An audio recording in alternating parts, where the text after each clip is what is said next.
Introducing the suspect. It's safe to say that our luck has officially turned around, guys.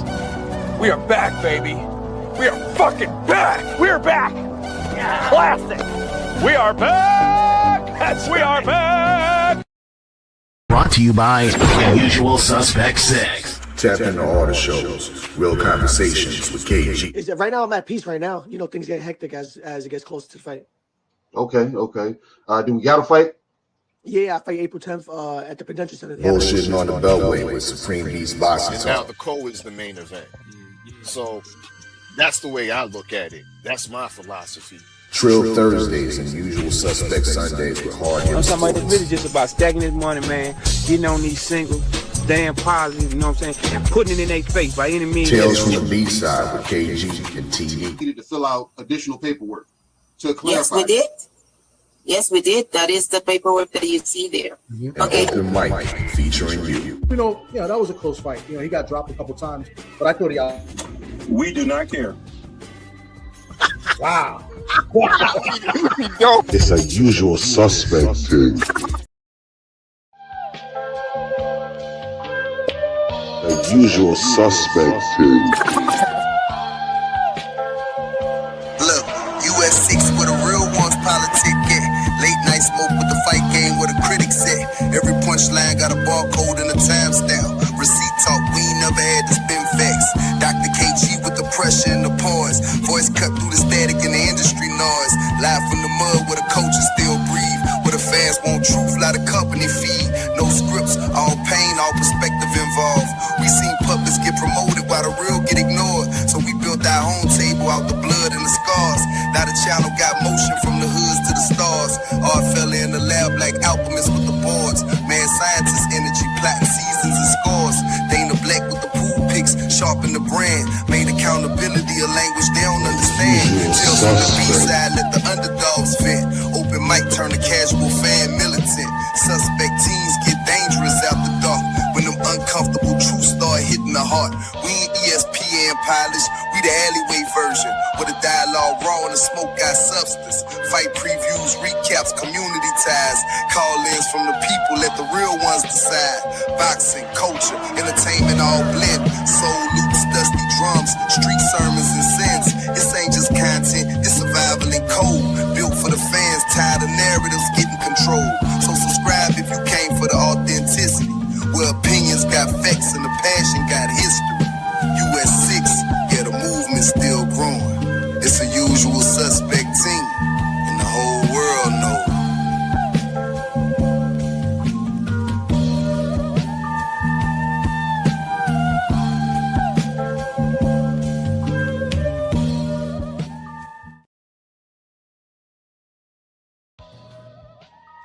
Man, we are back. We are back, man. Welcome back. This is US6 Sports and Entertainment Hub Open Mic. The lounge is officially open. I'm KG. You know what I'm saying? Over to my left or my right, however you looking at this screen. That's my boy Oddfella, man, a.k.a. Dana Blizzak. Your favorite, your most hated. Once again, this ain't your polished panel or your scripted debate. We do these raw lines over here, raw voices, raw opinions, straight from the boxing trenches, KG. You know what I mean? So all y'all out there, make sure y'all hit the link. You know what? I'm gonna post a link in the chat early. We're gonna do a little something different in the lounge this afternoon, this evening, wherever you are in the world. We gonna post it up in the chat early. You know what I mean? So y'all can talk that talk, spit your boxing shit, you know what I mean? Unfiltered, unapologetically, you know what I mean? Go ahead and break down the fight, you know what I mean? Or over the weekend, y'all can call out the BS, you know what I mean? Cape for your favorite fighter, or press the agenda. The mic will be yours. But understand, if you're talking some foolishness, it's our duties. It's our duty as the owner of the US6 Open Mic Lounge to pull up with some smoke. You ain't lying. Yeah, to pull up with some smoke. You know what I mean? We have all rights to oust you off the mic, you know what I mean, and get you off the stage. In the dig. So yeah, if you scared, stay in the chat, hit the comment section. But if you about that talk, you know what I mean, click that link and step on stage. The mic will be yours. This is Boxing Talk with Teeth. No babysitting, no protection. Just gloves off conversation, KG. Hey man, you getting better and better with this intro, man. You know what I'm saying? It sounds like damn it sound real, man. Is it? Is this real? Because I don't think the people know it's real yet, because they don't pull up. I don't think they don't believe you yet. And if y'all keep listening, man, I just get more and more fluent with this damn intro. So it should be more believable, man. So tell your friend, tell a friend, and tell their damn cousin that they're gonna call that damn other friend that be avoiding us and stuff. Tell them people pull up, man. Mm-hmm. Yep. But what we got, man? What's going on, man? The damn, you know what I'm saying? You made it your duty to say no at the damn lounge need to be open. So you got some damn appetizing damn things on this menu, I presume. You know what I'm saying? Because you made it your duty to get at me on yesterday and say, hey, what's up with this? And then you got at me again. He's like, hey, so the people, you really trying to, the chef must really got something he really want to serve to the people, man. I mean, I feel that in light of what's been going on in the boxing landscape, it's deserved that the lounge be open. You know what I mean? It's deserved that the lounge be open and we allow the people to spit their game and talk their shit on what they saw over the weekend. You know what I mean? That's all. Understood. You know Understood. I mean? Mm-hmm. But before we get into tonight's menu, once again, I like to reiterate, make sure y'all check us out. Usualsuspect6.com is the flagship website, you know what I mean? Go right to that website if you're in support of clean fighters. In the dig, if you in support of clean fighters, you know what I mean, that's what the website you need to go to. We keep tabs on a selected 6, a usual suspect 6 clean fighters, you know what I mean? And you can get updates on when the next fight is coming up, direct links to the box rec, tickets. In some cases, tickets will be available for certain fighters on our website. And of course, the drip, the Clean Fighter merch, the Clean Fighter drip can be viewed on the flagship website, usualsuspect6.com. But that will redirect you to the drip site, shop usualsuspect6.com, because y'all fit the description. In a dig. Yes, indeed. Yes, indeed. And of course, housed on the flagship website, KG, we do have our pound for pound rankings. We do have our pound for pound rankings, and we have completed, shout out the Usual Suspect 6 fight pool players that participated along with the usual suspects. We have produced a female pound for pound and a male pound for pound list. Top 6, y'all. Top 6, you know what I mean? We might be able to pull that off. I don't know if you're gonna have to forgive me. Yeah, you're gonna have to forgive me. I heard you talking and I ain't want to, you know what I'm saying, break your cook and telling people how, you know what I'm saying, we break down our picks and it ain't computerized. It's actually people generating these picks and compiling those numbers and making it happen. So I ain't want to break your cook, man, but I'm sorry, you know what I'm saying? And it's shame on me because I didn't actually make the time because I was late getting here. So I couldn't make the time to damn, you know, put the proper order in for the lounge tonight, man. You know what I'm saying? So, but the drinks are still free. Drinks are still free. We won't be able to put up the projector and show you the updated pound for pound, but it will be a topic, probably a discussion, if the cooking's right. Right? But y'all know what it is. Smash that like button, share that stream. Damn right, it's a usual suspect Ting. We multicasting on US6 Sports and Entertainment Hub, as well as TWR Presents live on YouTube, live on Twitch. Y'all know what it is. Let's get down to this menu, KG. You know what I mean? I'm hungry too. Well, of course, we have a mainstay, a go-to plate here at the lounge, the curry Gwoat. You know what I mean? The curry Gwoat is definitely a mainstay, and I don't have no problem, once again, with what she did at the MVP MMA card. I don't have no problem with that. You know what I have a problem with? What's that? These petty ass, fake ass, petty queens making bans and banning motherfuckers. Yeah. The Queens did that? Or what are you saying? I'm saying there's a false queen amongst us. False queen. There's a false queen amongst us, KG. Was it a menu item? And I don't have no problem with what the curry Gwoat has done. You know what I mean? Because the curry Gwoat is the real queen. And the real queen can roam around as she please. And the real queen, when she sees a threat to her throne, KG.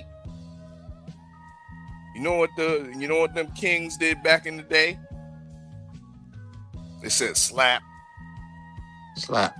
No, don't matter where you are. Say slap.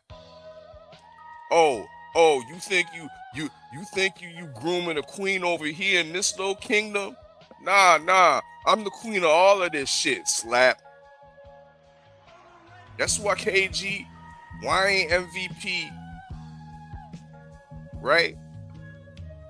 Why didn't AB and her people do anything about it? Huh? Because she the queen. I said they should have jumped her. She the Gwoat. They should have jumped her. You can't jump a Targaryen, KG. She has the blood of the dragon, KG. If that Targaryen is damn Dolo, yeah. Y'all, it'd have been who of y'all to jump that damn lone queen. The queen ain't supposed to damn be out of the damn sight of her kingdom and or king. So yeah, I would have jumped her ass. But I guess they damn took the high road and jumped her corporately, in their sense.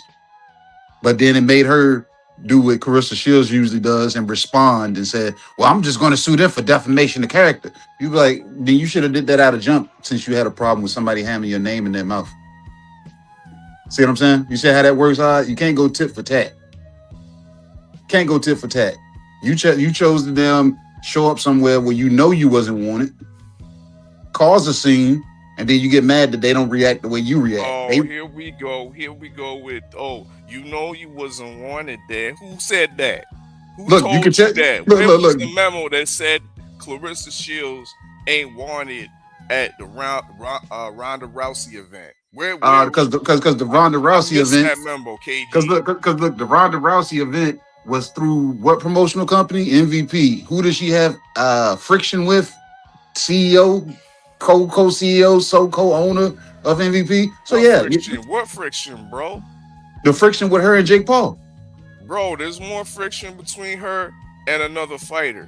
Yeah, but her and another fighter under a promotional banner. Where was your energy, KG? When the honorable slap master Caleb Plant slapped the shit out of Maul Charlo. They all signed to PBC though. Where was you talking about? Weren't they all signed to PBC? Yo, why was he there? No. Answer that. Won't they both signed to PBC? Huh? It was. So it's a bicker amongst them stablemates, correct?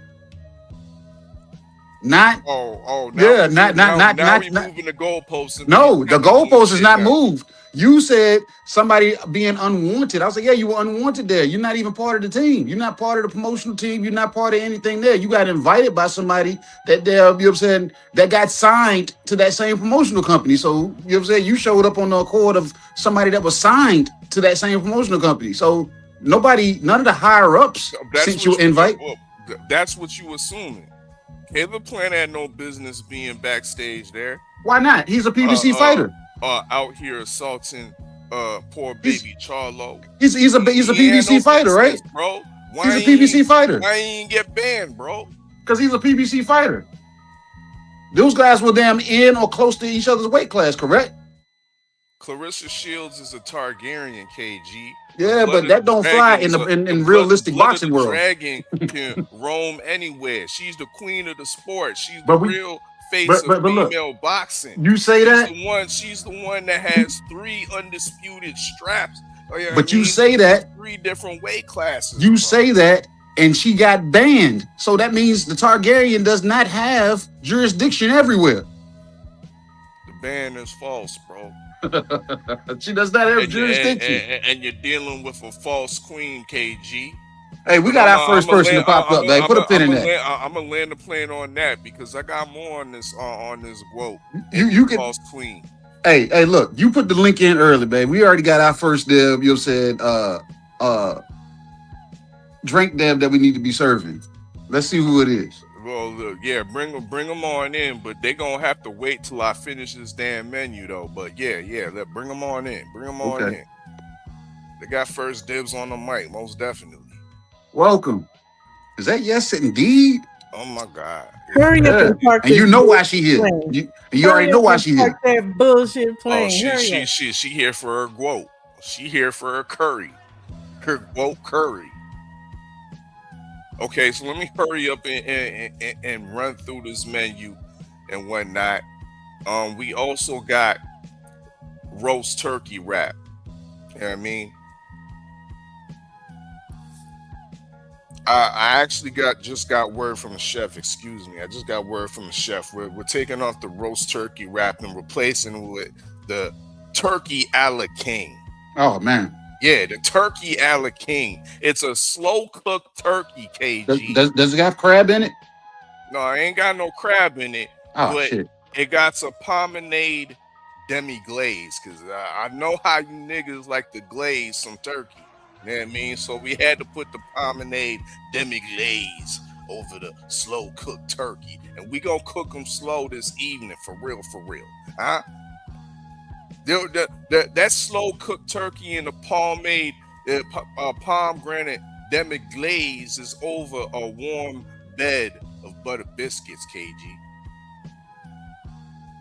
That don't sound like that pairs well. Butter biscuits and some damn slow cooked, I guess. That's what the people want. That's what the people want. We gonna slow cook some turkey today, boy. That's what I'm saying. Yeah. We also got a new menu at the Usual Suspect Open Mic Lounge. We got the Usykaa Cabbage. You know what I mean? This ain't the cabbage you used to, KG. You know what I mean? This is slightly sour, fermented. It's been aged a little bit. You know what I mean? That's why I was kind of thinking back to shout out OG Stormy B-Man when he was alluding to the smell of chemicals and PEDs exuding out of Moses Atuma. And when I thought of that sour smell, I think that man, he eats a lot of sour cabbage though. Is this a soup? Cabbage soup? Nah, this is our warm cabbage salad. That sounds disgusting. Yeah. And what we saw was disgusting on Saturday night, bro. Yeah, this is fermented. Might be slightly expired, bro. Ew. But we serving it out to the people. You know what I mean? We keeping it real. We ain't gonna get shut down, but shit. Is the proper word for the smell rancid? Nah, it ain't all the way rancid. Oh, damn. Okay. But it was sour. It was definitely sour. And last but not least, we definitely gonna be serving up some Dutch style Rico. Yeah. We're gonna be serving up some Dutch style Rico. Anybody that want to cook up on our boy Rico Verhoeven, who I believe was absolutely robbed. You know what I mean? Who I believe baffled a pound for pound talent in Alexander Usyk. You know what I mean? Because what y'all don't know is he brought you a style that y'all forgot about. Yeah. He brought you a style that y'all forgot about. See, this man's from the Netherlands, KG and Shawa. The Netherlands. Neanderthals. That man got a caveman style, y'all. Don't do that. That man got the caveman. Yo, that man got the caveman style. You see how he kept his chin low and his head ducked? Those are them caves, bro. Low ceilings. Easy work. Easy training. He brought it back to them times, bro.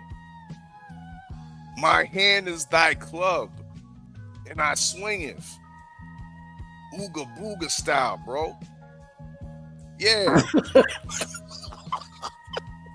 What you mean? The sophisticated Usyk didn't know what he was seeing. That shit was prehistoric, bro. Yeah, so shout out to the Ooga Booga style from the caves of the Netherlands. Man, this is some bullshit. Boo this man.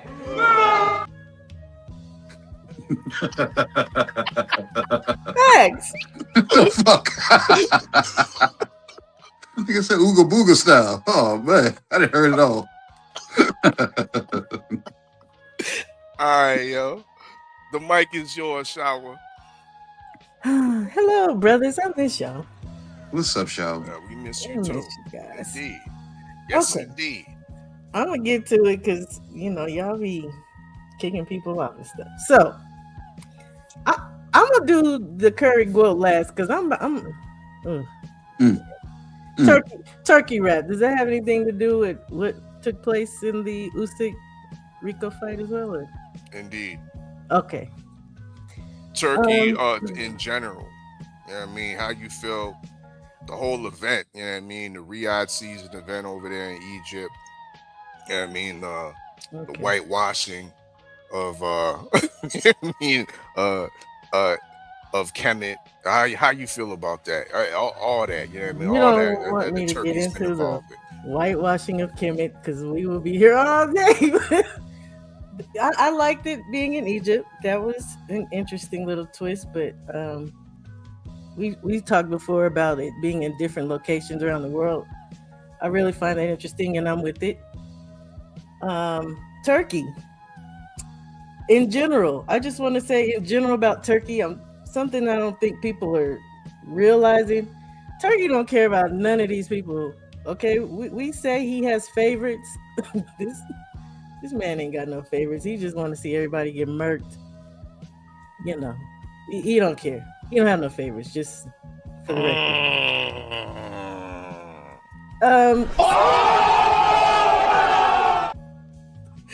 Lastly, Turkey. And in this event, which I'll get to how I feel about these two gentlemen, but I don't appreciate him trying to save face after the fight and act like he was just upset. He don't care. Preach. Now, he might want the rematch, but he don't give a damn about Rico. He just didn't want to look bad in that because it was a robbery. And I know KG, I heard him say somewhere he didn't feel like it was. I'm looking at it right now again and again and again. Yeah. That man should have been allowed to go out in his shield, but the way it actually ended, I don't think he would have. I think he would have lasted out the whole 12th round. He was just guarding his head at the end there. Like I'll lead into Usyk. Yeah, it's that sour cabbage that almost let the sport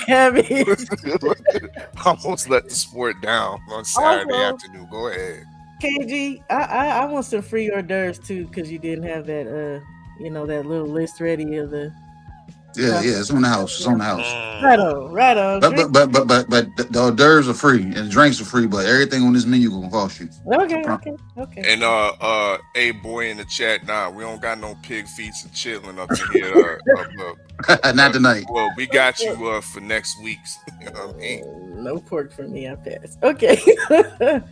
So Usyk. When right before I stopped going live, I was saying something over and over again that I got Usykaa Cabbage beating Usyk, and I stick to that today. Mm-hmm. Anybody can lose on any given night, and whoever the hell was out here saying Usyk is greater than Muhammad Ali and he should be this, get the hell out of here. Okay, that's a reach. That he's the greatest of this era. Get the hell out of here.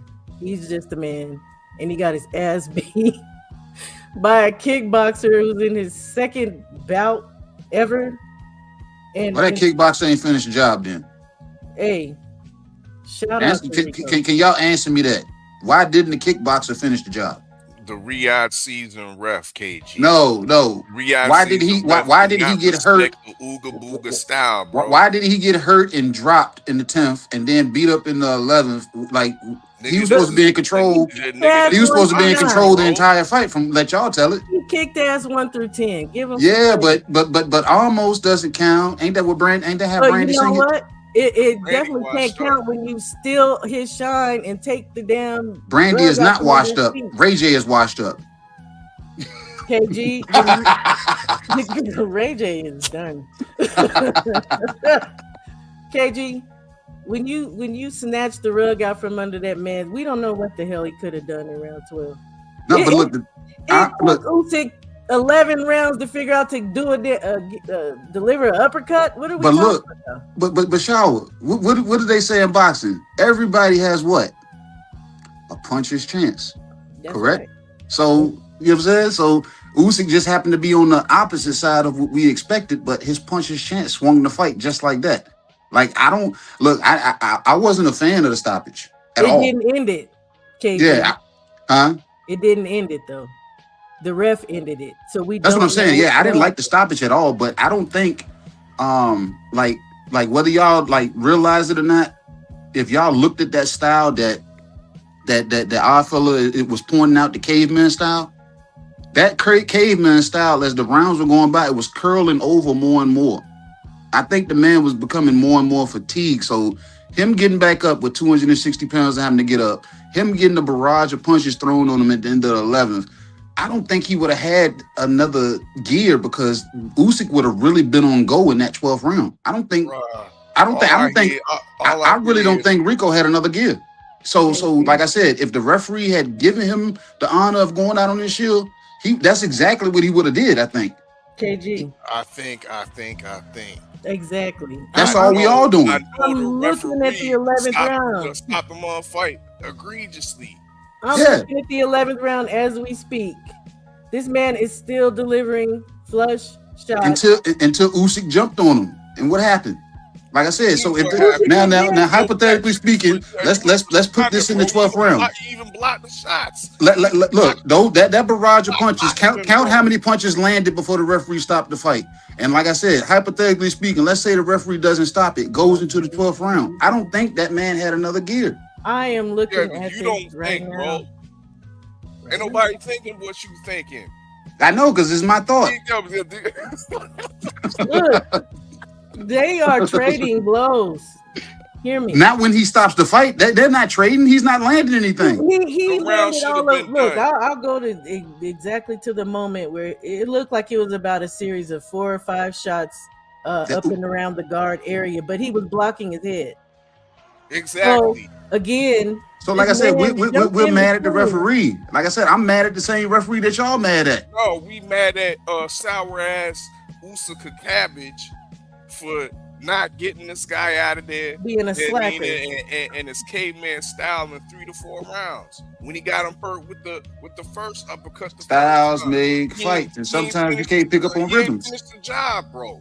Yeah, the kick, yeah, with a mullet, bro. Yeah, the kickboxer did not finish the job. Have you ever seen Usyk with a mullet?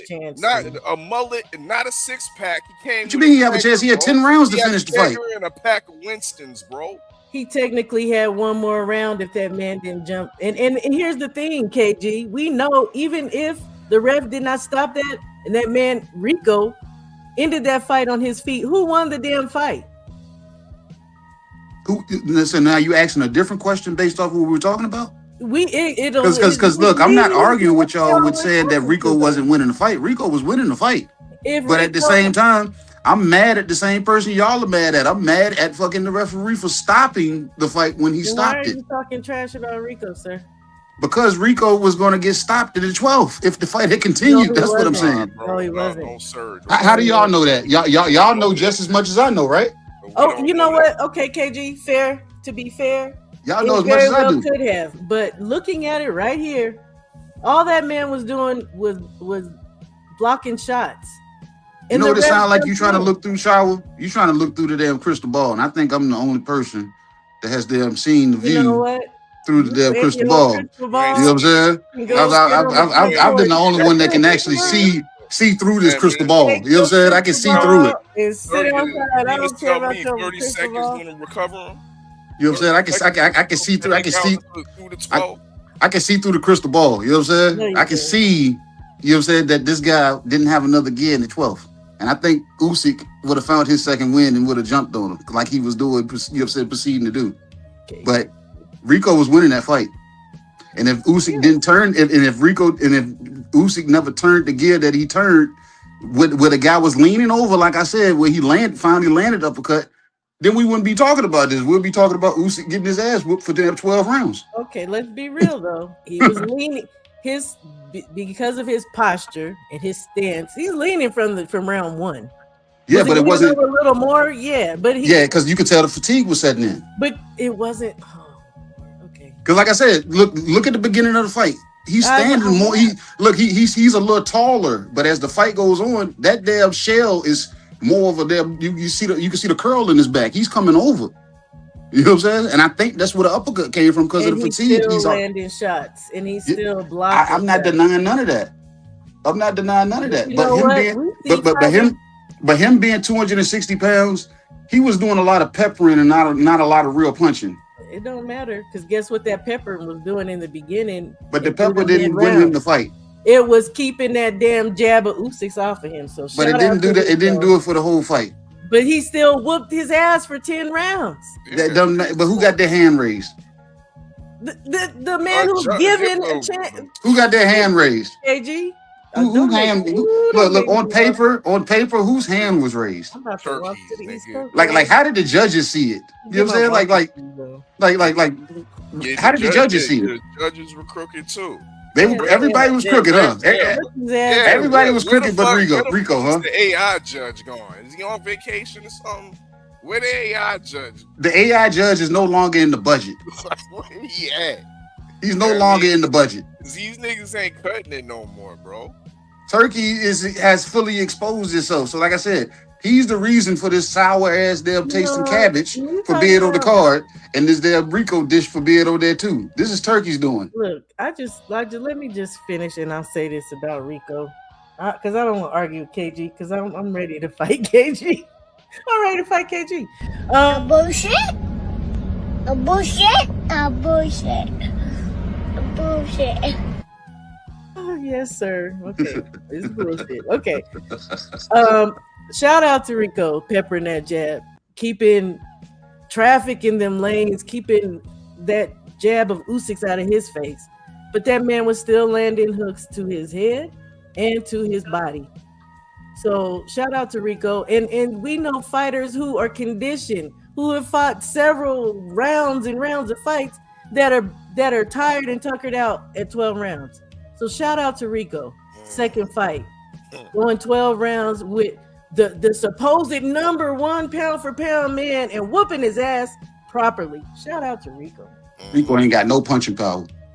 And I couldn't tell the way he didn't hurt, stumble, knock down the man, didn't hurt the man. He didn't even take Daniel Dubois' damn tips and hit the body. Why he attack the body? Hitting the body, KG, what fight? Get him up out of there. If you doing all this work and all this caveman style, what was the oogity boogity style? I ain't calling him caveman. Hit that damn body. Why you ain't hit the body and get him up out of there? You wouldn't have made it to the 10th round where you got dropped. You wouldn't have got stopped in the 11th round by the referee with 1 second on the clock. Come on now. Maybe Peter Fury didn't give him the goods to damn go for the stoppage. He wanted him to just look good enough so he could put his son back in there against him. Who knows? How did Usyk end up with these little lumps over his little eye and under his eye? Let me punch anybody in the face for their 11 rounds with 10-ounce gloves on. You're gonna get bruises. I don't care who you are.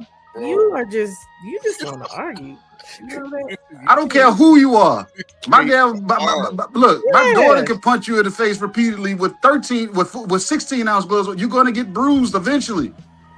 So stop acting like you. There's no power in those damn big ass damn hands. Not only was he getting bruised, he was getting washed at the same time. Yeah, washed, yes, but he would look. If that's the case, if you have the size advantage, and look, any like I said, and this is him. Look, this is him. If he sticks with this, it'd be good if he sticks with this because, when you're doing that, you have to damn change the damn velocity of some of your punches. Because if you're able to touch somebody and that means you're able to hit them. If you're able to hit them, you're able to hurt them. So with him landing on Usyk, I can see the novice there, but at the same time, I'm like, bro, crack this motherfucker if you're able to hit him like this. If you're able to touch him, crack this motherfucker. And I was even saying that. I was screaming. I was like, bro, why? To the body, bro. No, but I was like, bro, why won't he just crack this? I said, bro, if you're able to double up on the jab, why is the corner not telling him? Yeah, but at the same time, he could have damn created something that Usyk would have never had that opportunity in the 10th round. That's what I'm saying. That's all. Look, that's my argument with y'all. I'm just saying. Your argument ain't valid because it's very valid. You're discrediting. I agree with that one. The British referee did not let Fuck that referee. I'll fight that nigga in the dark alley and clip his Achilles tendon when I'm done. His name's Mark. As much as he was able to put hands on Usyk and shoulder bump him and all, yeah, he should have. He wasn't supposed to have been doing the shoulder bump the way he was doing it. Whatever, but he did it. I'm agreeing with you, KG. Good Lord, can I just get some? I'm agreeing with you. He should have put a hurting on him. Absolutely. All the times you touch that man's body, some of them should have been some power shots. Yeah, sit down on them motherfuckers. Yeah. Well, I'm like, if you're gonna do it, like I said, I'm listening to the commentary, I'm listening to y'all, and I'm just like, damn. I'm like, if this the case, I'm like, somebody in that corner or Rico needs where's the damn 10 years of experience that with a killer instinct kicks in that he damn actually starts turning shit. I'm like, if you gonna able to hit Usyk like this, fuck him up. And I was actually saying, I was like, bro, fuck him up. That's why when 503 asked me, he was like, man, Usyk's still your boy. I was like, bro, I like Usyk, but at the same time, y'all know, if you lay an egg, you gonna catch it. But I'm just saying, y'all defending Rico, and I'm just like, I can't defend something that he couldn't get the job done. Well, bro, he wasn't allowed. He wasn't allowed to. Bro, he was allowed for 10 rounds. But okay. What was the power at? Turn the shit over. Fuck him up. Okay, look, we ain't gonna. I ain't gonna. I'm able to hit this motherfucker. Can't win with KG because he just. I'm able to hit him. Y'all gotta stop it. Get some help. Man, I'm just saying. I'm just saying. I need help with you because you keep moving the goalposts around. I agree with you, then you move it somewhere else. Look, I just ate up 2 dishes at the same damn time. I want to go to the curry, nasty ass. Go ahead and get you some curry Gwoat. Dirty ass Gwoat. Because there ain't nothing wrong with what she doing. There's a false queen out here, my queen shower. There's a false queen. Sir. And her name is AB. No, the false queen, the former reigning queen is indeed the curry Gwoat. Yeah, because a real queen don't have to go slapping on people. She got people to do that work for her, for one.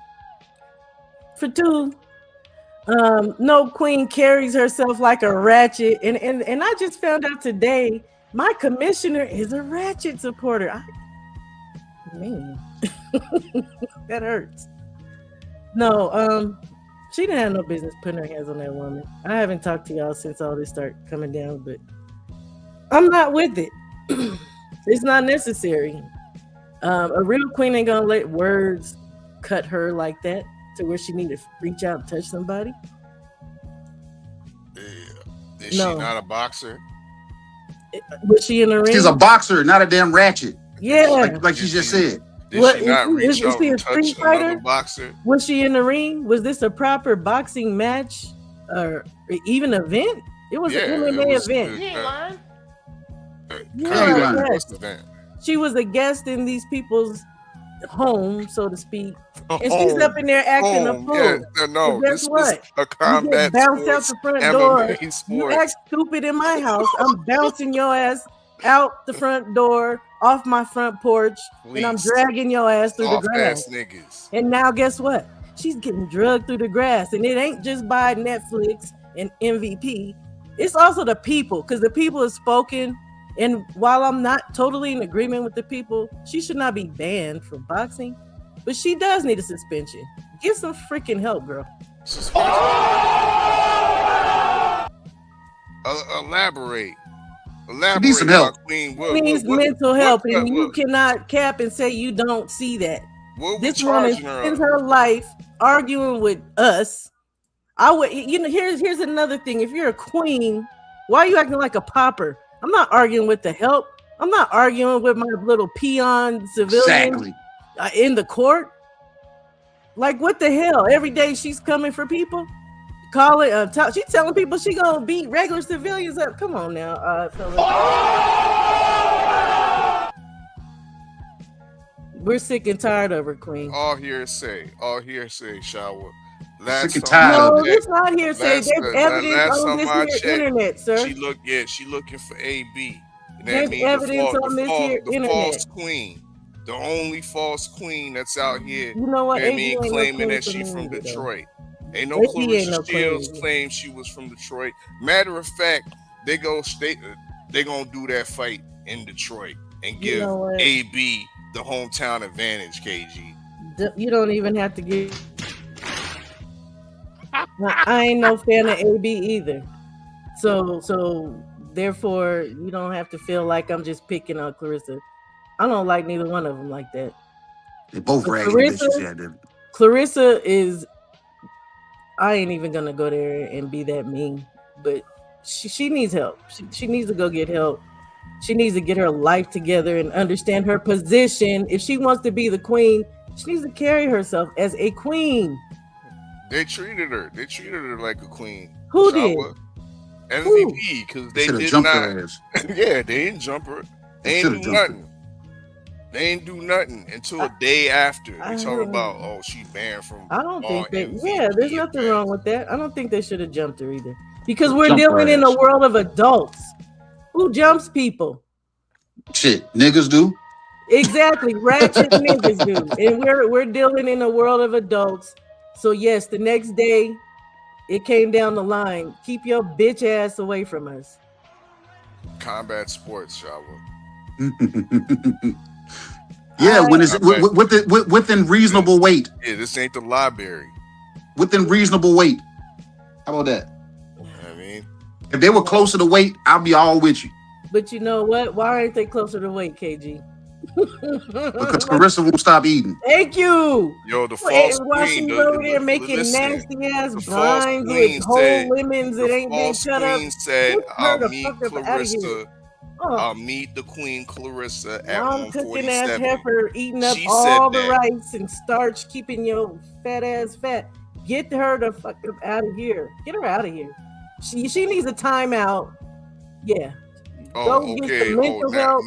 now we get some now we cooking hating on her classes. heavyweight champion I'm status. getting on her ass because I'm tired of her. I am so tired of Clarissa. I don't want to see her face on the internet for the next week. That would be beautiful. Take a cup of shut the up. She.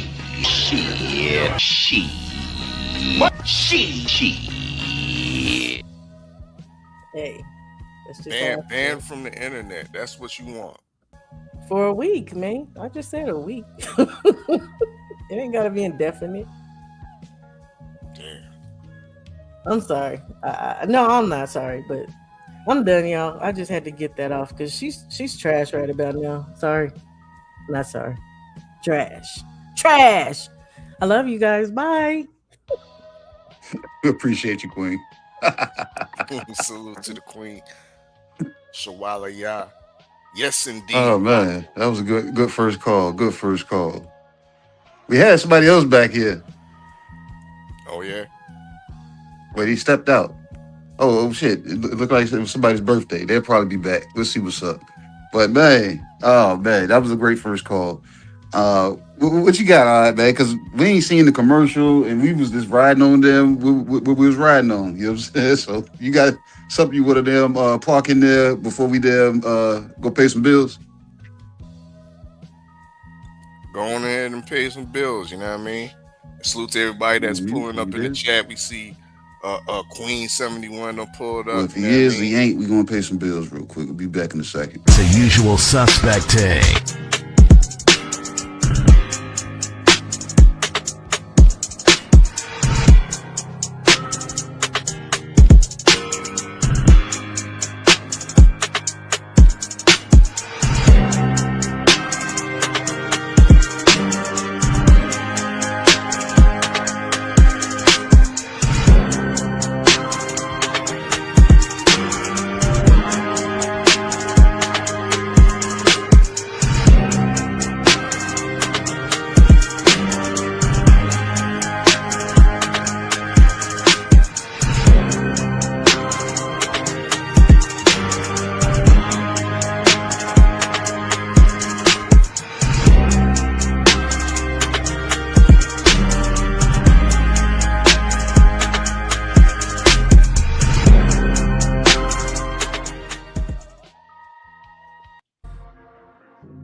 Yeah, man, we back, man. We back.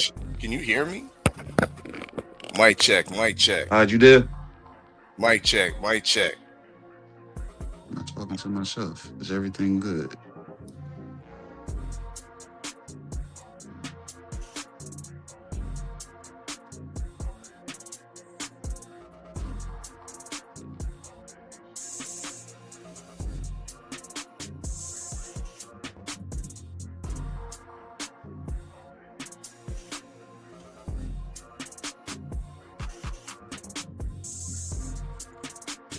Folks having technical difficulties. Man, the lounge is still open, man. Drinks are free. This menu will cost you. If anybody wants to pull up and spit your game, talk your shit, you're more than welcome to. Shower came in, and look, Shower, I won't try to argue with you, but at the same time, you seen how I switched it up when you started talking about the Gwoat. Mic check. You can hear me now? Mic check. I can't hear him. If y'all can hear him, I can't hear him, but y'all can hear me. I hope so. But yeah, it's all the same energy, Shower. And I was just trying to call it down the middle when it came to the whole Usyk and Rico situation. Like I said, Rico was winning the fight. Everything was swinging in his favor. The fans was cheering for him. Commentary was on his side, but obviously the referee wasn't. So, and we all got robbed of seeing maybe potentially a viral stoppage, or Rico finding his second win and lasting all 12 rounds and winning on the cards. But the crazy thing is, I don't think they were giving him the belt. I think they were just gonna, you know what I'm saying, Usyk would have lost and the title, that belt would have been vacant. So, who knows? But I'm about to do something. Everybody damn let me know. Because you can't hear me. So y'all can hear him, but y'all can't. I can't hear him, but y'all can hear him. I don't know. But who can y'all hear? Can y'all hear me? Can y'all hear which can y'all hear? Because if we can't hear each other, I don't know how me and him are gonna settle this unless y'all communicate through the chat. Crowd participation.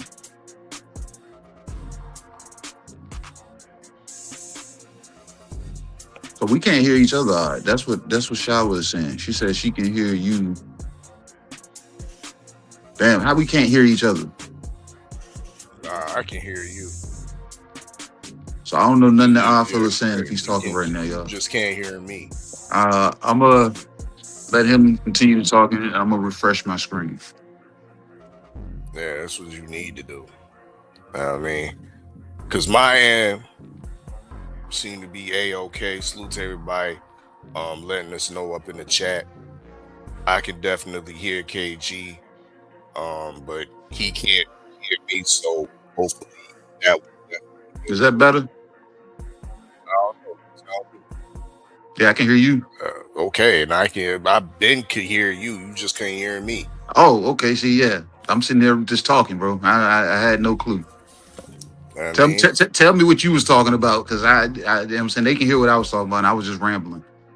Nah, I was just filling up, giving the people a little bit of an explanation of what was going on with the production. You know what I mean? Behind the scenes at the Open Mic Lounge. Once again, the link is in the chat. Let me post it up again. You know what I mean? Y'all see the menu: curry Gwoat, turkey a la King, of course, the fermented Usykaa cabbage. You know what I mean? And the Dutch style Rico. I mean, so what did you think overall? Let's talk some turkey a la King. What did you think overall of the event? Took place in front of the Giza pyramids in Egypt. It was well produced, well put out, aligned, so you could see the backdrop of the pyramids. The temporary stadium looked like something that was supposed to be permanent. KG, the vibes in the event in Egypt seemed to be a raucous crowd, not only for the Usyk fight but for the undercards as well. It was quite a vibe watching the Japanese fighter Hiruta against the Egyptian fighter. I think her name's Solomon or something like that. So kudos, shout outs to the Egyptian boxing fans, you know what I mean? Because in my opinion, that was a better vibe, a better atmosphere than what Riyadh's produced. You felt that? King. You felt all of that? I didn't feel all of that. You know what I felt? I felt like whispers of the budget ain't the same. Because if this was a year, 2 ago, when they was putting on spectacle promotional commercials and everything building up to the fights, can you only imagine what we would have been talking about? Bro, at one point in time we were rating and ranking the commercials. You know what I'm saying? So like the way they did this, it felt like the budget was cut. The budget was cut. Wow, what are you talking about? It just felt like it, man. It's just I didn't feel it. They had LED floors, my nigga. Bro, that's easy. I got LED them wrapped around the bottom of my bed, so when you walk in, it looks like the bottom of my bed is glowing. Bro, did you see Rico's walkout when he touched the ground with his fist, the ooga booga fist into the ground, and then the floor just turned into a flame? What are you talking about? Man. I just feel the budget. It ain't the same. I don't feel the effort. You ever The budget ain't look, the same, and you're fighting in front of the pyramids, dog. yeah, but who did you have to pay to damn make that happen? You know what I'm saying? Oh, how much were they charging? Did they charge Iceman fees for that? Hell See what I'm saying? yeah, my nigga. What you talking about? I don't believe it, man. I think that was done on a favor. That's 100 times Iceman fees, bro. That sounds like some favors were done. You know what I'm saying? It just didn't feel like it. Like you know, like everything on this menu, the chef put their heart into it. I think we were served something that say, yeah, this is this sprinkled in this and gold flake this and this, and I don't taste the heart in this. I just don't.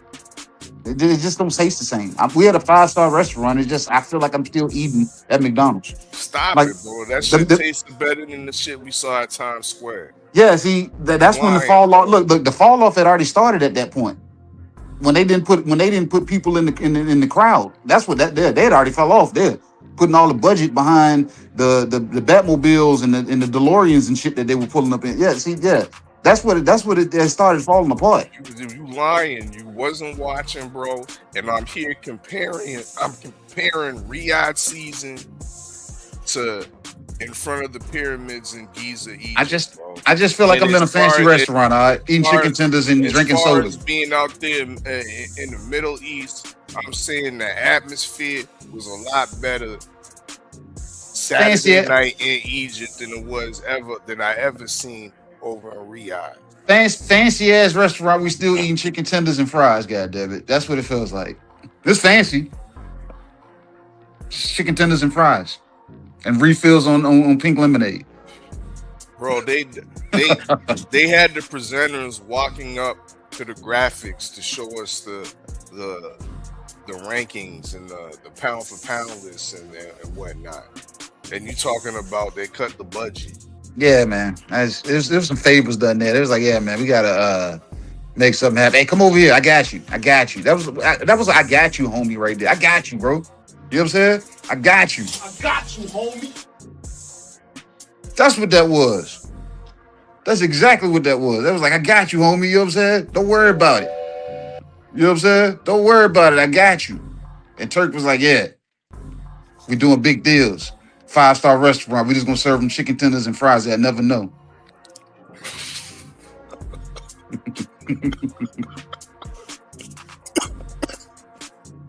Yep.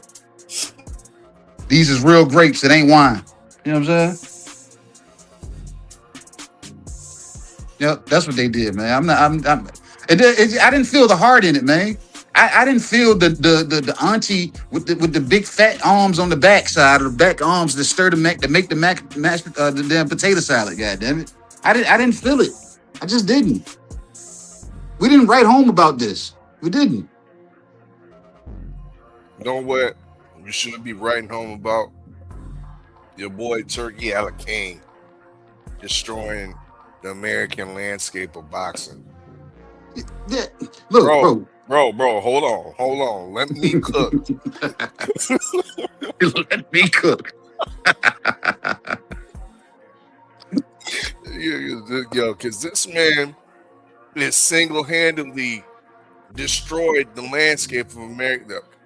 People in the chat, I mean, YouTube, Twitch, whether you're listening on US6 Sports and Entertainment Hub, or whether you're listening on TWR Presents, I want one person in the chat to name me one American heavyweight that's went over the Riyadh season and has been successful. We'll let this beat loop for that's what it's gonna do. 30 seconds. Shout out Mills Girls. Oh man. Yeah, this shit gonna loop a few times. That man has destroyed. Destroyed the American landscape, and our boy Rocco was part of that destruction. Shame. Shame. Shame. Shame. Shame. 2 rounds.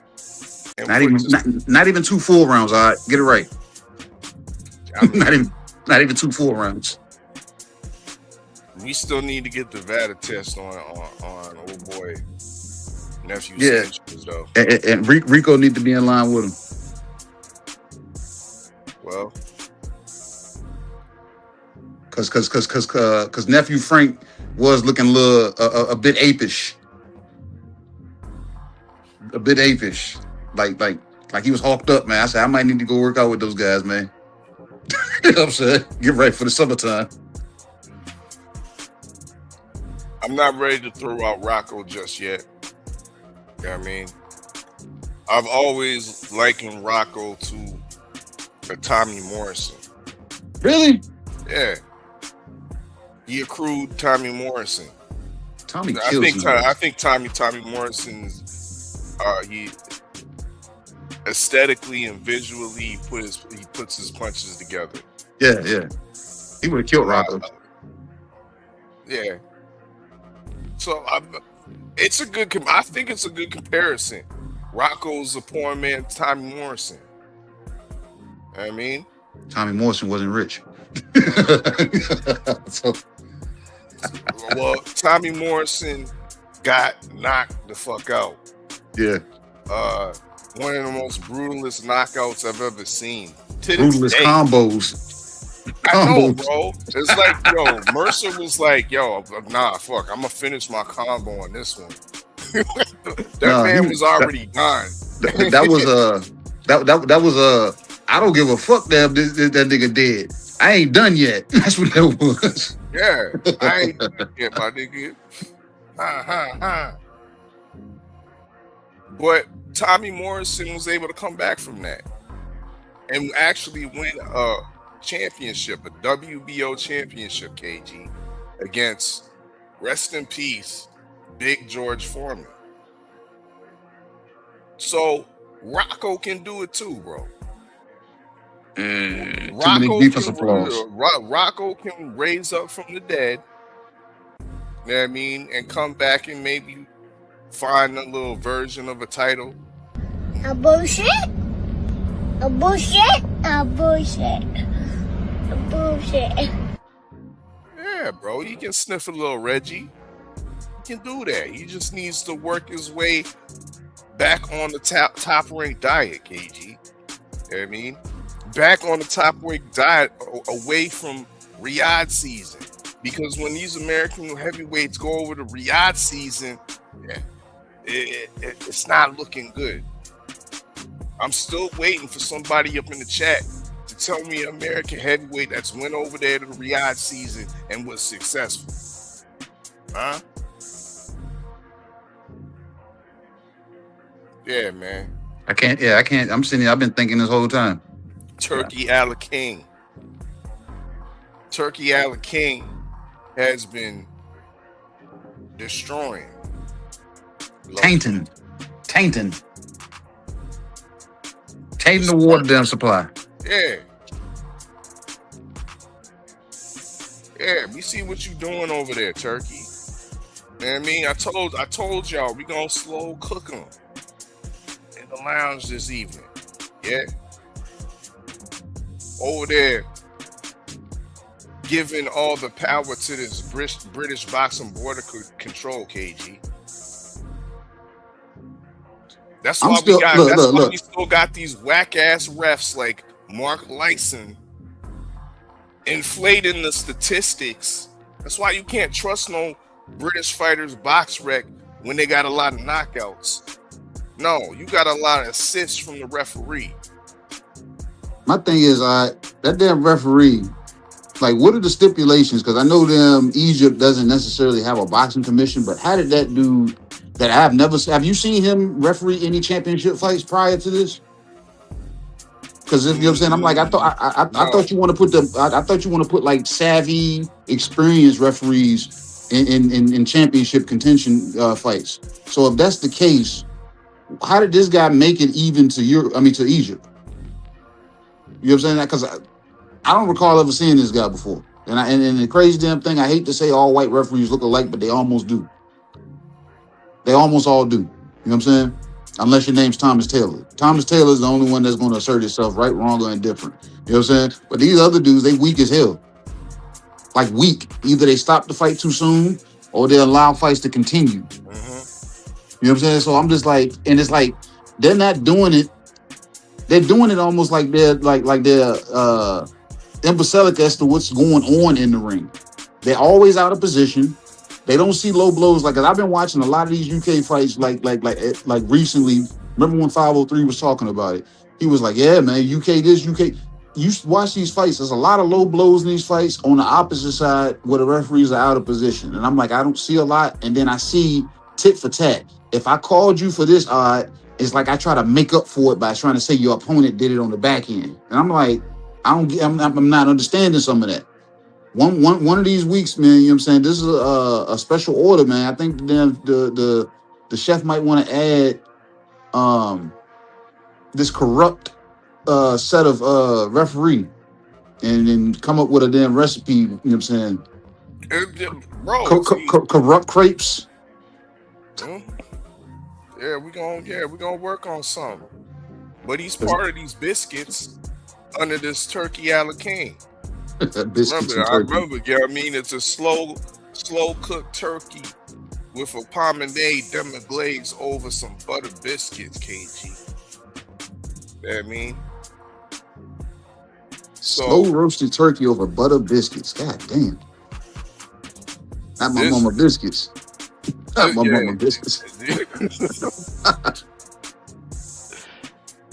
Yeah, this man over here instituting the British Boxing Board, allowing these janky ass refs that should be getting building up their craft on the domestic level, KG, not on the championship level, where they're subject to high scrutiny and huge mistakes, such as what we saw this past Saturday. And what makes the thing even more filthier and more egregious is the fact that this referee, Mark Lyson, out of the UK, assigned by the British Boxing Board of Control. You would think that he would just have like a British Boxing Board of Control patch, possibly a WBC patch, which is typical on referees. The sanctioning body that sanctioned the fight usually has the patch on the referee because they approve of the referee as well. Why did we see a patch of the Riyadh season on the referee, KG? Yeah, when you pointed that out, I was like, like I said, goes back to what I was saying about this budget, man. We doing cuts. We gonna bring a guy in with us. Hey, it's a discount. It's a discount. You know what I'm saying? Bring him with you. It's part of the package. How long has it been since the Riyadh season been in full swing? I don't know. You asked him when the last time. Can we say it's like, when did they really start like doing their thing? Can we say about 4 or 5 years ago? Maybe. Not that far back. Would it be about 3? Because we wasn't talking about Turkey. Yeah, we wasn't talking about Turkey initially. I don't think we started talking about Turkey until maybe 2 years ago, 2.5 years ago, something like that. Might have been 3. Let's give OG Turkey Johnson 3 years. Okay. Since Riyadh season's been popping, since he's been doing continuous, frequent events in Riyadh. Where's the Saudi Boxing Commission? That's what I've been waiting on also. Where is the Saudi Boxing Commission? It's been 3 years. 3 years is enough time to develop your own talent. And if you can't develop your own talent, you need to put the up for hire sign in the up in the window. You know what I mean? And get some of the best talent from around the world, whether it's from the States, whether it's from the UK, to fill these jobs within the Saudi Boxing Commission? I would have took that. Look, if I was already a part of a boxing commission, and I know that they was like starting from like a foundation to build up, I probably would have took that risk, especially with the beginning with them throwing all the money around. And I would, you know what I'm saying, look to them start the damn boxing commission out there. But at the same time, I think that they're holding it off because boxing is corrupt all the way through and through. So look, if I don't involve a boxing commission, who corrects my corruption? Who corrects when I move the goalposts? Who corrects when I order certain fights that I want to see, not necessarily because of people's positioning, but it's just because of what I want to see. I can't have a commission slowing that up. Even if I have those guys on the take, somebody in that room is going to go against it eventually. But yeah, that don't make sense. We should do it like this. And then I got to be like off with his head. So maybe that's why we don't have a commissioning body, you know what I'm saying, in the Saudi Arabia region. Because I don't need you dabbling when I start corrupting shit. And I ain't trying to pay you extra to look the other way. I don't have to pay anybody extra if I'm the one organizing this. So maybe that's why we got what we got. Maybe. Because look, anybody running a janky business or something that's off the grid, that's non-traditional, you're going to cut corners. You're not going to hire and fill roles for every position. They're going to call guys like me and you, and they're going to force us to wear 2 and 3 different hats. You see what I'm saying? That's how you keep the damn flies down. Because they can't smell the shit. But the more Turk puts himself out there, the more we start seeing it, and the more he's talking, he exposes himself bit by bit every time he talks. You know what I'm saying?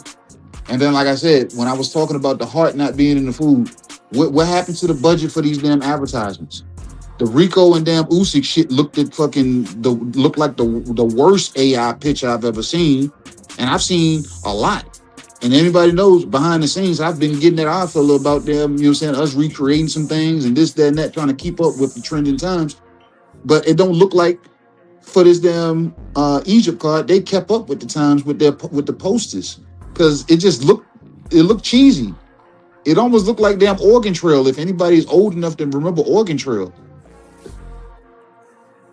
So it wasn't appealing to me. You know what I'm saying? It was like somebody's been cut or they hired somebody else and this dude just ain't got that flavor, bro. You remember when the guy from Nike Presto left and went to Adidas and all the Adidas started looking a certain way and everybody fell in love with Adidas suddenly? You know what I'm saying? We're not getting that same vibe with this. The new guy ain't it, man. And y'all might have to damn cut damn another 5% out to damn produce these commercials that damn everybody was ranting and raving about at once upon a time. Those are part of the cuts, KG. He said it's part of the cuts. You cut the wrong shit. You know what I'm saying? You can't cut the shit that's getting the people there. Because like I said, that's the shit that used to have us talking.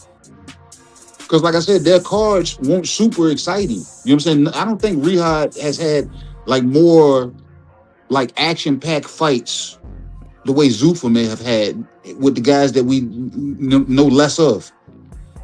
I mean, on paper, they look good. Yeah, but once we get them under the lights, I think we've been let down on quite a few of those Riyadh fights. So did they cut back because of that? So well, we ain't gonna spice it back up till we get exciting fight. No, that's on y'all.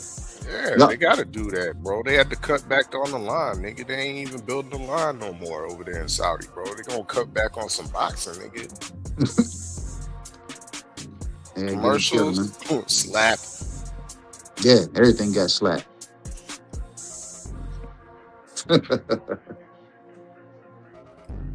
Yeah, OG Turkey Johnson out here sports washing and tampering.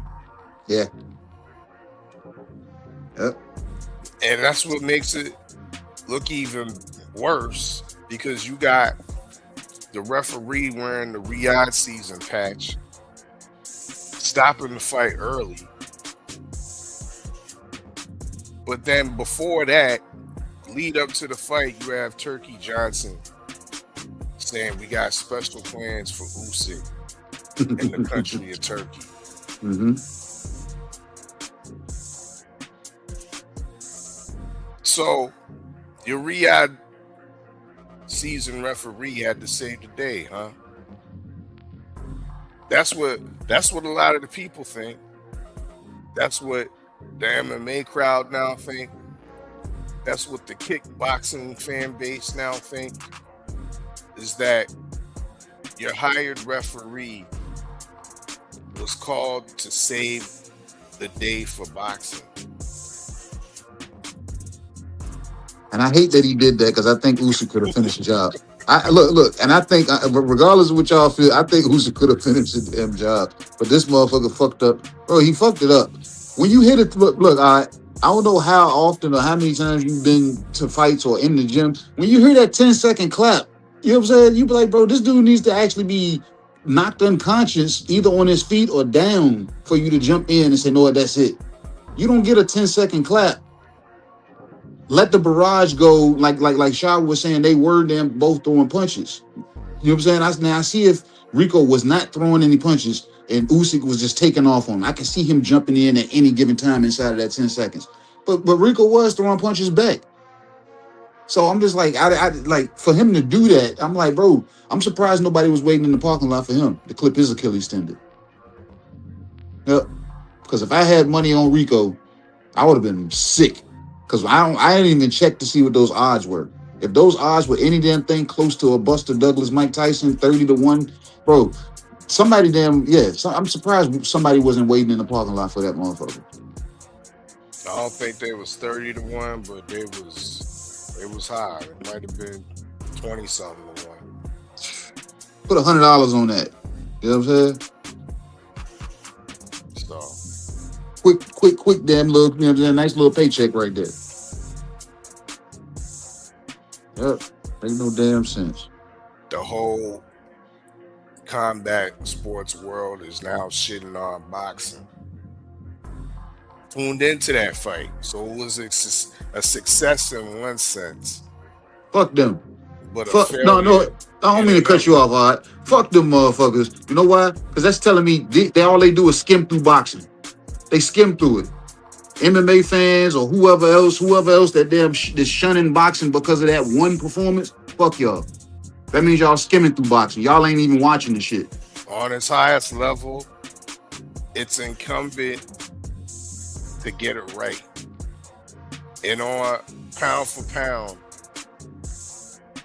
unified and lineal heavyweight champion shit the bed. Yeah, he did. Didn't show up, bro. Came in, he lied, bro.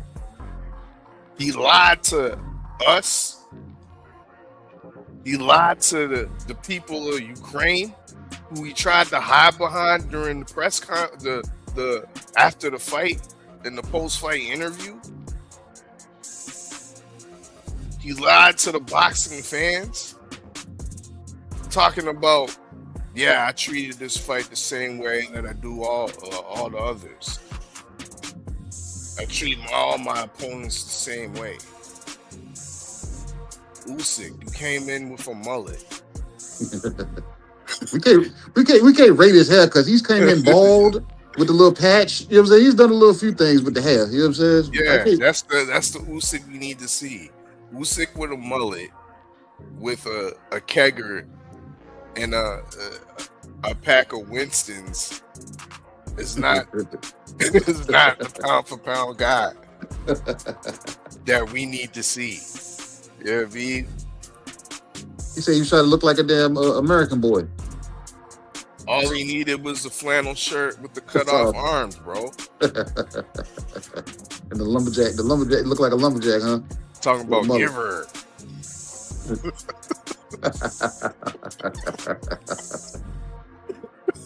Oh man. Yeah, man. Nah. Usyk let the boxing world down heavily. Yeah, he did. He really did. heavily. There's questions all over. Like we have shout out not to call nobody out, but we gonna shout them out. Shout out Drew Titan, because Drew Titan out here questioning if Usyk should be spoken in the same grace with Evander Holyfield. I don't like doing that, man. I just like to talk about. I like to just talk about the fighters. You know what I'm saying, in the current state. You know what I'm saying, because Evander Holyfield, like I said, it's a different elk. You know what I'm saying, and I think we want to compare people because they took almost the same path, coming from cruiserweight up to heavyweight and being a smaller man, beating up on bigger men. But they ain't the same people, man. They're not. You know what I'm saying? In the ring, you know what I'm saying, they're not the same people, man. You know what I'm saying? No, but once again, this performance was so poor, the door was left wide open for these conversations now, KG. See, this is why we have to tip our hat. This is why we have to salute. This is why we have to give mad respect to none other than Sir Budrick Crawford, KG. Because he knew when to get out. Yeah. He knew when to get out on top. They mad at him, though. Yeah, they mad. But he laughing, bro. You know what I mean? He laughing and still taking his world tour. It look like he getting heavy, too. And they still begging. Uh-huh. They still begging.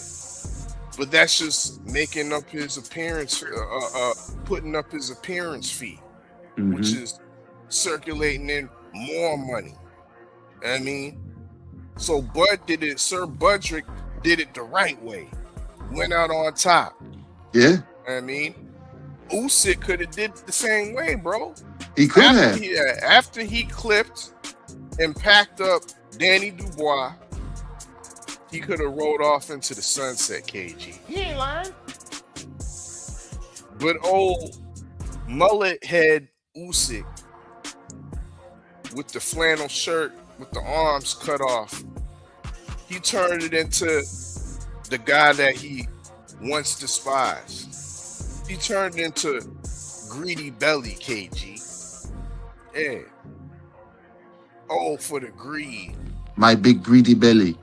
Oh, for the greed of the money, KG. You know what I mean? Now, Turkey is his daddy. Yeah. Yeah. We all heard him after the fight.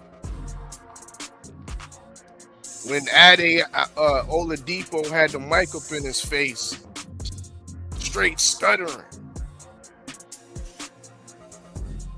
Always referring back to his daddy Turk. Because he said, I can't answer. On some Al Heyman shit. Yeah, I can't answer to Turkey there. Because look, Turkey there has a lot of fighters like that, man. These motherfuckers can't tell you who they fighting or what deals they signed into. Turk says them it's okay. Some of your favorite fighters, my favorite fighters, they favorite fighters. You know what I'm saying? Yeah. You can't move until Turk say so. And Usyk said, and he looked over and seen Turk. Turk was like, no, not yet. He was like, whatever the turkey likes. Yeah. Slow roast on buttermilk biscuits. So yeah, same shit. Same shit. Just different shade or different person. Same shit. This ain't the same, bro. Hey, if Turkey don't say damn so, he ain't give you the green light, it ain't no green light. Well, he gave the green light to this shit. And the sanctity of boxing, what was lost. Even your boy Mark Lyson, the ref, tried to save it by calling the stoppage. The whole combat sports world is now questioning boxing right now, bro. Heavily. Shit's rigged. They was gonna get a referee a chance to get a second chance to do it right in Holland. They were gonna do the rematch in Holland. Same referee. Give him same referee in another yeah, case. same referee. Yeah. Give him a chance to turn over a new leaf, man. You know what I'm saying? Maybe he got it wrong. You know what I'm saying? We gotta get him, you know what I'm saying, get him polished.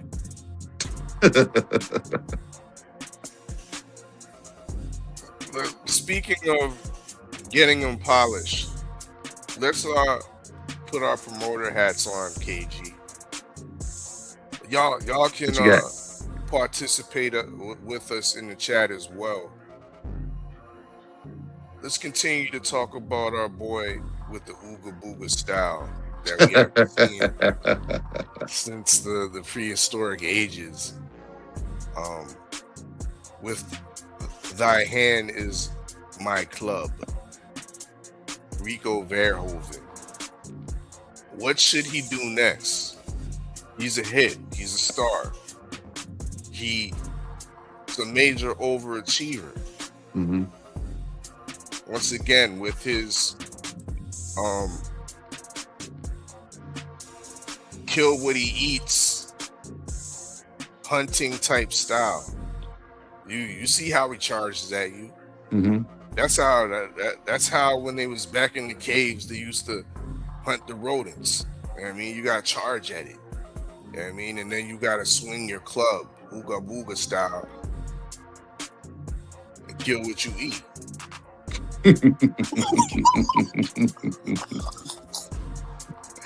Man. With that Ooga Booga style, KG, what should he do next? How should we guide this Neanderthalic brother? You know what we should do? And I want to put this onto his team to go pitch this to damn Turkey. Rico needs to become the new Nico Ali Walsh. He needs to become the special attraction on every card. If he can't, you know what I'm saying, until he gets the buzz up for beating people up, and then he can catapult himself into co-main positions. But he needs to become a special attraction on some cards. Okay, yeah, but because you got to sell him. Because like I said, okay, you trying to soft foot, my nigga. Like, no. I'm only saying that because he's only had 2 professional fights.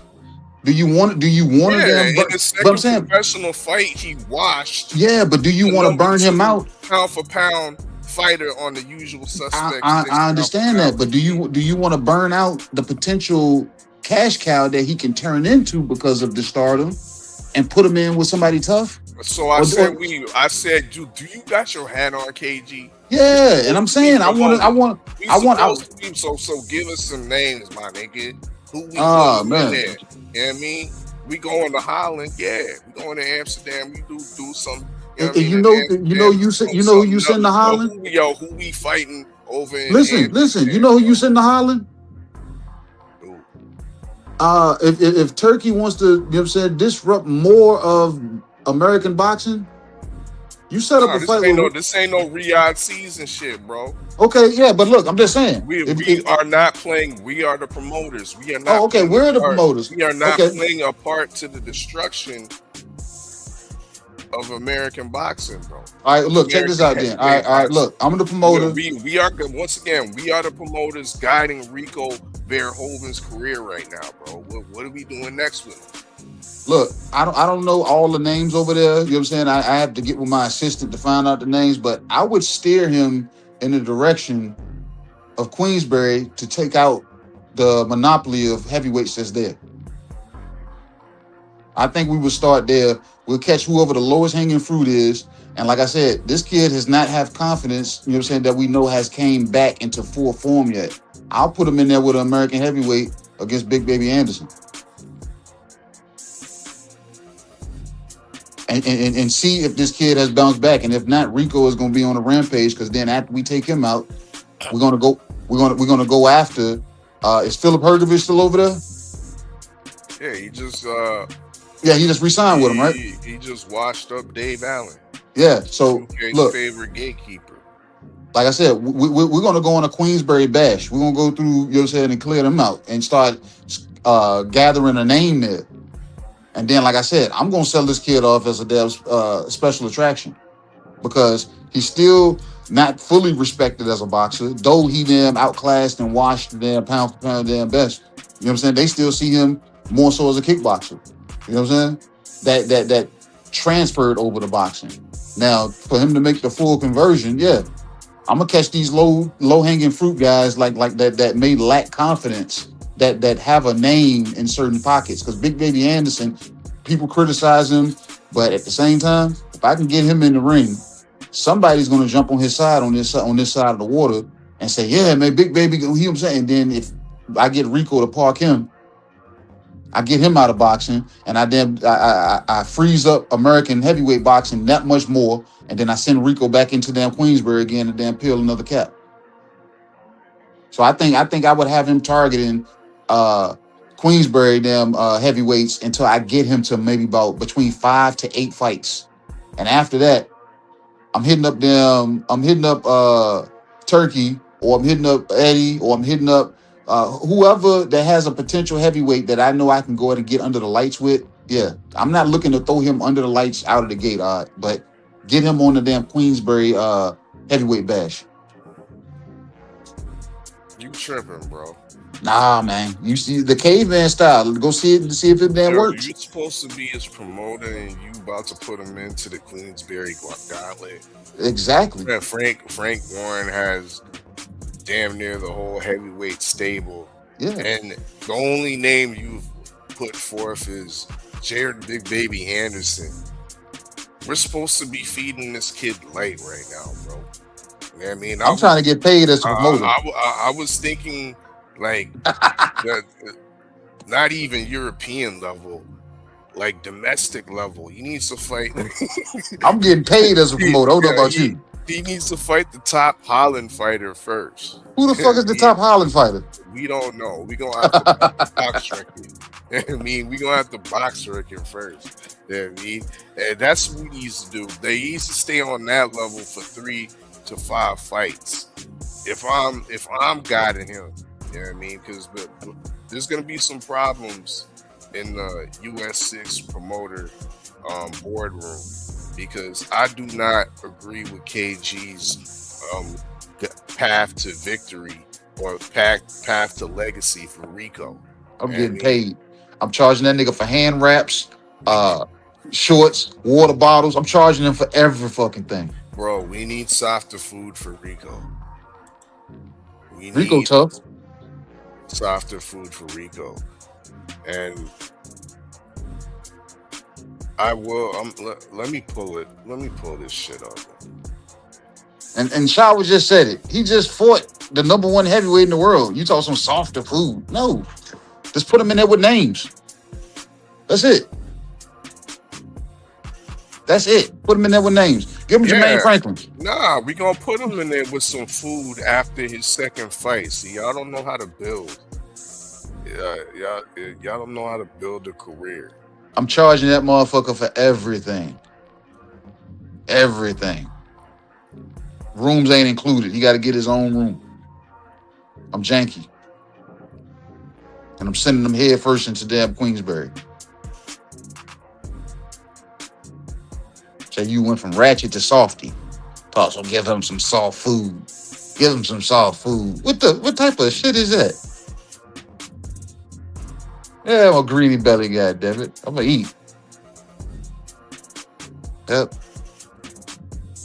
Come a dime a dozen. Share my screen, Kate. Put the project. Can you put the projector up? Yeah, I can do that. We're gonna find him some soft food, bro.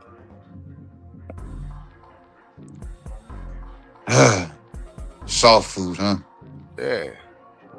Put him in there with Ricky Torres, like TD just said. Nah, we ain't doing that. That ain't soft enough for him? Why are you trying to destroy? If Richard Torres gets starched by the Ooga Booga style, bro, what does that do for the American landscape? It's the soft food, the soft touch, soft food, or whatever it is you say Rico deserves right now. That's what that does. That's your fighter. Rico's not your. Richard Torres isn't your fighter. I like this guy right here. Number Who is 50. he? 50. Oh my God. Cole You go from 1 to 50? Yeah, Colbean Christensen. He's 19. 1 to 50? 19-0. Man, but who did he fight? You just said who the hell did he? You said who are these dudes knocking out? You just don't. You just need to put some respect on the Iceland boxing style. I don't know who the fuck you just named. The man has 2 stars. 2? Yeah. They bought the second one. He's just behind Dave Allen. Look, we seen what happened with Dave Allen. So that means His 50. favorite gatekeeper. I'm telling you, this is what I'm saying. His first fight back. This is good food for him. No, man. Good food is Big Baby Anderson. Nice glossy record. They're about the same age, undefeated. This kid has a sketchy confidence, and we don't know if he's back yet. He might be there going prime for the cooking. He's 6'6", so they match up well size wise. We taking out Big Baby Anderson, goddamn it. 13 KOs. You know what I mean? Fighting a guy named Pavel Sauer next. Come on, like this is. I don't know none of these names you call him. I don't. This is prime. Like, how do you take your fighter from fighting the most known heavyweight right now to fighting a nobody that people are like, who the fuck is that guy? Because we building, bro. Yeah, I'm building them with names. We building them and we keeping them busy. I'm building them with names, and I'm finding the guys with the lowest confidence, lowest level of confidence. Those are the guys I'm looking for. So we get 2 guys, some gourmet cans like Colbean, you know what I mean, and a motherfucker like we can even do Peter Kadiru from out of Germany. By his 10th fight, I'm having him in the ring against Martin Piccoli because he has issues that he might not be all the way damn locked in. Here we go. Yeah, I'm targeting all names that got mental issues. Here's the fight right here. Willie Kayonke. See, another. Who is that? He out of the Netherlands, bro.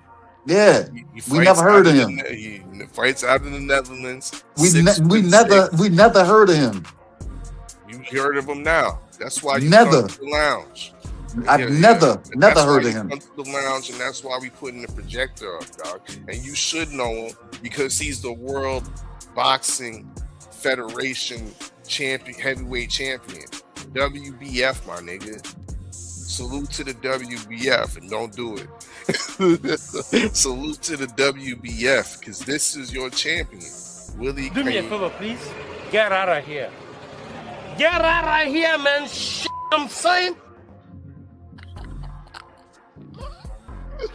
13-0, bro. What is we talking about? What is we talking about? He's based out of the Netherlands. This is Rico's comeback fight. They're gonna be like, even the people in the Netherlands gonna be like, who the fuck is this guy? Look at this. At the Sports Centrum. This is in Netherlands. The Netherlands people, they're gonna say, who the fuck is this guy? Out in Amsterdam. All his fights, every last one of them. Haarlem, Netherlands, Rotterdam, Utrecht. That nigga need to be a road warrior. Why he ain't fought outside of goddamn Netherlands? Because I ain't never heard of him. Never. I've never heard of him. Well, that's where he cook him up. Look at this spotless record, KG. I don't know none of the names on there. Give me a notable. You heard of Marco Vucevic? I think. I don't know. Wilmer Vasquez. That's a heavyweight or a welterweight? See what I'm saying? Probably was once at welterweight, but see what I'm saying? We ain't judging. You know what I mean? We ain't judging. Like, come on, man. Look at this. 8-4-2, Samir Dodovic. Who? This was a 10-rounder, KG. What? Bro, what are you talking about, man? Bro, he's a WBF champion. Man's been fighting 12 rounds. If you want to there put that stamp there, I can just go around saying I'm a WBF champion too, goddamn. I got me a damn WBF championship too. It's on my wall. Never heard of it. I think it makes sense, bro. He's from the No. Netherlands. He has a championship. So you saying make this nigga rich? Because I'm supposed to come back to the Netherlands with my star that I just created and give it to you? We want that WBF. No, goddammit. No, you don't. Yes. You, the US6 that's guiding Rocco. We want that WBF, bro. A bullshit. A bullshit. A bullshit. A bullshit. We don't. We really don't. This is the type of food It's that not. Rico needs to be. So you saying Rico needs to come back in his rematch in his comeback fight and break bread with a damn a fellow damn Netherland? No. It'd be big in Holland, bro. Bro, don't nobody give a fuck about that, man. Turkey can't even make that big in Holland. This is Even if he hired a guy back that was doing the proper budget with the promotions, it's not gonna work. It's not. Stop it. You have to. I mean, you have to. No. You're supposed to be his promoter. Are you trying to rob this motherfucker, or you did like who are you doing this for? Is this for you? You trying to put something on for the Netherlands or something? What type of shit? What? Nah, I'm just. What you mean? What? I'm actually trying to give him names. Guys with confidence, they have the deficiencies, but they're names. They're still names. I can get him in there with names. You want to put him in there with people that we can be like, who? You gonna kill his star before you even be able to build it. So what you're telling me is that you really man, you really do believe emotional extraordinaire my ass. God you really damn. do believe in the prehistoric style, Kate. That nigga said, did y'all hear that? You can't hear me no more, I don't think. Chat, let them know. And I can't hear him, but we back at that again. I'm gonna refresh. Go ahead and keep talking, all right? Because I know you can hear me properly. This man is really out here caping.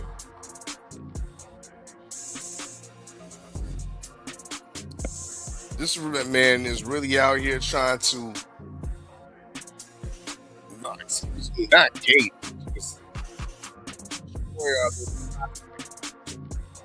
Even with Queensberry. Nah, he needs to know a lighter serving first. Or some domestic folly that he's something that he's used to. No. So once again, KG, this is exactly. You are caping. You're caping for the prehistoric style, bro. You're caping for the Ooga Booga style. You're trying to hide it from everybody. My hand is my club. And you're trying to hide it from everybody. You think my hand is my club style is gonna beat a Jared Big Baby Anderson or contend with the likes of a Philip Hergovich? Yeah. I'm not trying to hide that damn Ooga Booga style. I'm trying to let the world see it. I'm trying to bring it down full surface. I'm not trying to hide it like you and bury this guy. And look, you know how the news goes, bro. If you don't keep this motherfucker current and you put him in there against a nobody, he's gonna be yesterday's fucking damn trash, man. Yesterday's price is not today's price. They're not gonna pay him the same if he damn does that shit. He has to keep the momentum going. He has to. And he doesn't have to fight a Hergovich or a damn Big Baby, but go grab a damn name of some low-hanging fruit. Not these damn. Willie. No. People that look. Willie. No, names that people know. Put it like that. Everybody you just named. You crazy, bro. You talking so much fucking trash right now. And you didn't even know who Rico was last week. Of course not. Until I signed him. I signed him to my promotional company, so I have to know who the fuck he is now, right? Now I have to know who he is. Now all of a sudden he a name that you want to put him in there with all the names. I have to, because he just he just had buzz. He just went viral last week. We gonna put him in. Bro, he too good for this name now. He just went viral. He too good for he too good for Willie. I'm gonna take a viral moment and dumb it down. No, I'm keeping the train going. No, and the train stops in Amsterdam, my nigga. Yeah, but not with the names that you're naming. Giving him some light work in his home in his home country, bro. No. Yeah, light work, but people know the name when they hear it. Bro, that's what I'm gonna do. Yo, the name. Okay. So then we be giving him a guy like what's his name? Derek Harper. I'm gonna give his ass damn Cassius Chaney, goddammit. Curtis Harper. Yeah, Curtis Harper's bitch ass. That's what we. You hear me? I'm gonna give him Cassius Chaney, goddammit. Yep, he's a tall guy, big guy. People know his name. Yeah, yeah. That's not too bad. The Cassius Chaney might be it, but we're gonna have to make up more of a list though. He might be on the bottom half on the other list, but yeah, you can't just change. Yeah, maybe we need some softer food than that. No, goddammit, no, because like he's gonna get hidden again. We need more L's, KG. No, because if you keep going soft, when you come across these other promoters, how are you going to be able to sell him? They're gonna be like, bro, look who he just last fought. And then you could be still trying to sell him on Usyk. Well, he fought Usyk. They be like, yeah, but 5 fights ago he fought Usyk.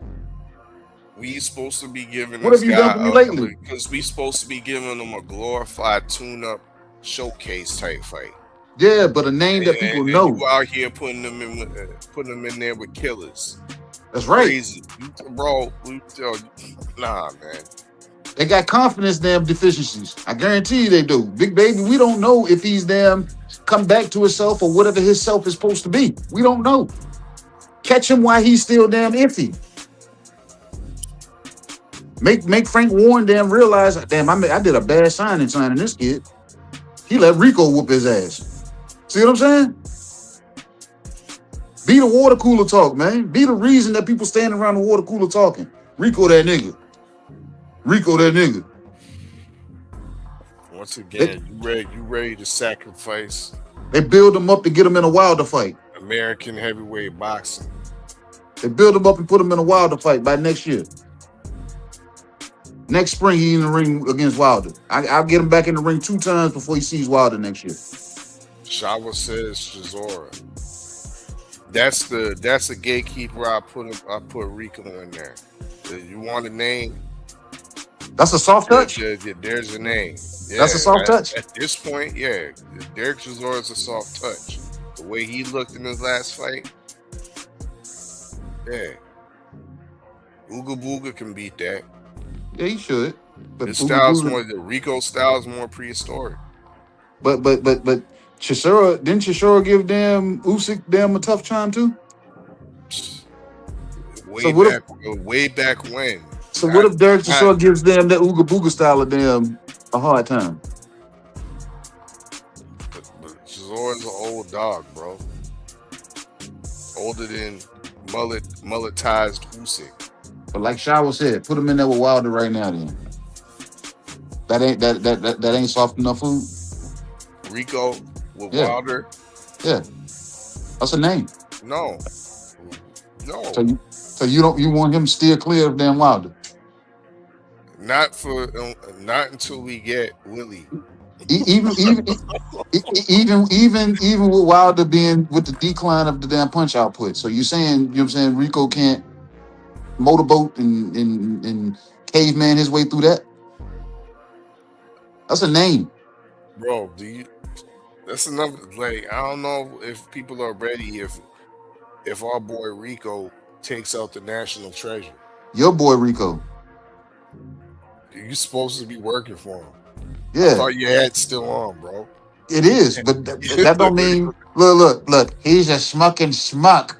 Ain't that what Bob Arab said about T.O.? And he worked for Bob at that time when he said he's a smuck. Scooter Davis works for Bob Arab. And he said, who? Who is he? See what I'm saying? Yeah. That's how I am with Rico. Especially with my clear, you know what I'm saying, co-promoter that's in the same room with me trying to get soft food for a guy, and I'm trying to get him names. I'm trying to get him a good tune-up, my nigga. Man, he don't need a tune-up. He just came off of that. No, you don't need a tune-up.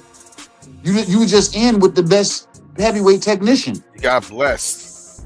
You got blessed with the opportunity. Now it's time to take it serious and build on it, and take it slow. No, we go grab names. We get the You old got to motherfuckers. take it slow. Yeah, okay. Yeah, you got to take it slow, my nigga. We got to pull it on back to Willie. Hey, okay, yeah. Nah, man. Well, Then we work our way up to the Wilder fight. So look, us the promoters, we still work for the fighter. Me and you go slide these damn names to Rico. He's damn turn your damn name up. He said, bro, who the fuck is this dude? That's exactly what he gonna say. Give me that Wilder fight. And I'm gonna be like, yeah, shake my hand and sign right here. If Wilder wants to smoke with Rico, if he wants to smoke with the Ooga Booga style, yeah, I will not shade or try to block or be that obstacle in front of Rico's. Nah, I won't do that. Okay. But I won't be advising it at all. It's not advisable at this juncture. Hey, but look, check this out. He fight Usyk, turn around and fight them Wilder. Then he can come back in the next fight after and fight them whoever you were talking about, because then he has more star to him. They're gonna be like, damn, he beat damn Usyk, the number one guy, and then he beat the killer. You see what I'm saying? Then he can get in there with a nobody in the Netherlands and damn, you know what I'm saying, and bring some money back home, because the people will show up to see both. You gotta sell it, man. You gotta build it. If you build it, they will come. And that's what she said.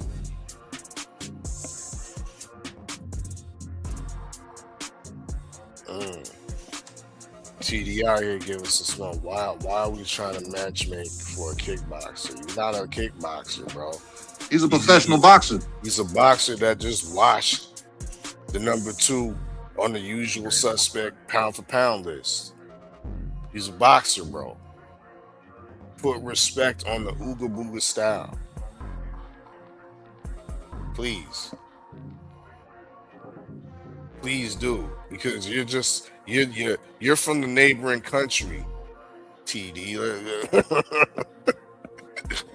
You're from the neighboring country, so we need to put some respect on the nether. Yeah, the nether. That's why we talking about matchmaking.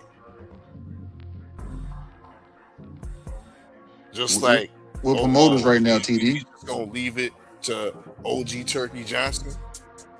The promoter hat is on right now. No corruption over here. We don't have janky refs, TD. Oh, I'm corrupt, goddammit. I am corrupt. I'm trying to get them. I'm trying to get paid. I'm trying to get to that bag. I feel like trying to slow walk it.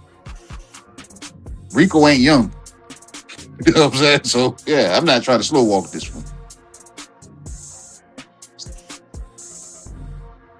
Y'all got 7 minutes before we closing up shop in the lounge, turn the lights off and tell the DJ to go home.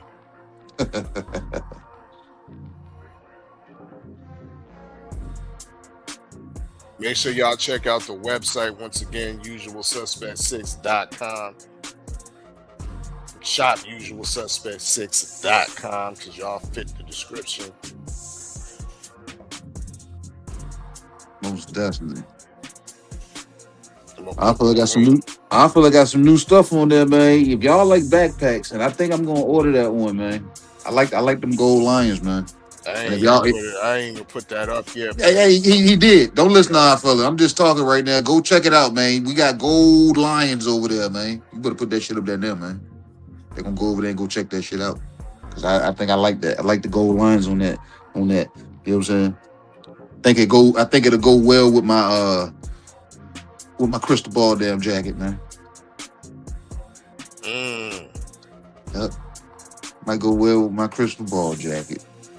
And then my daughters might even like it because they seen the Adidas on there.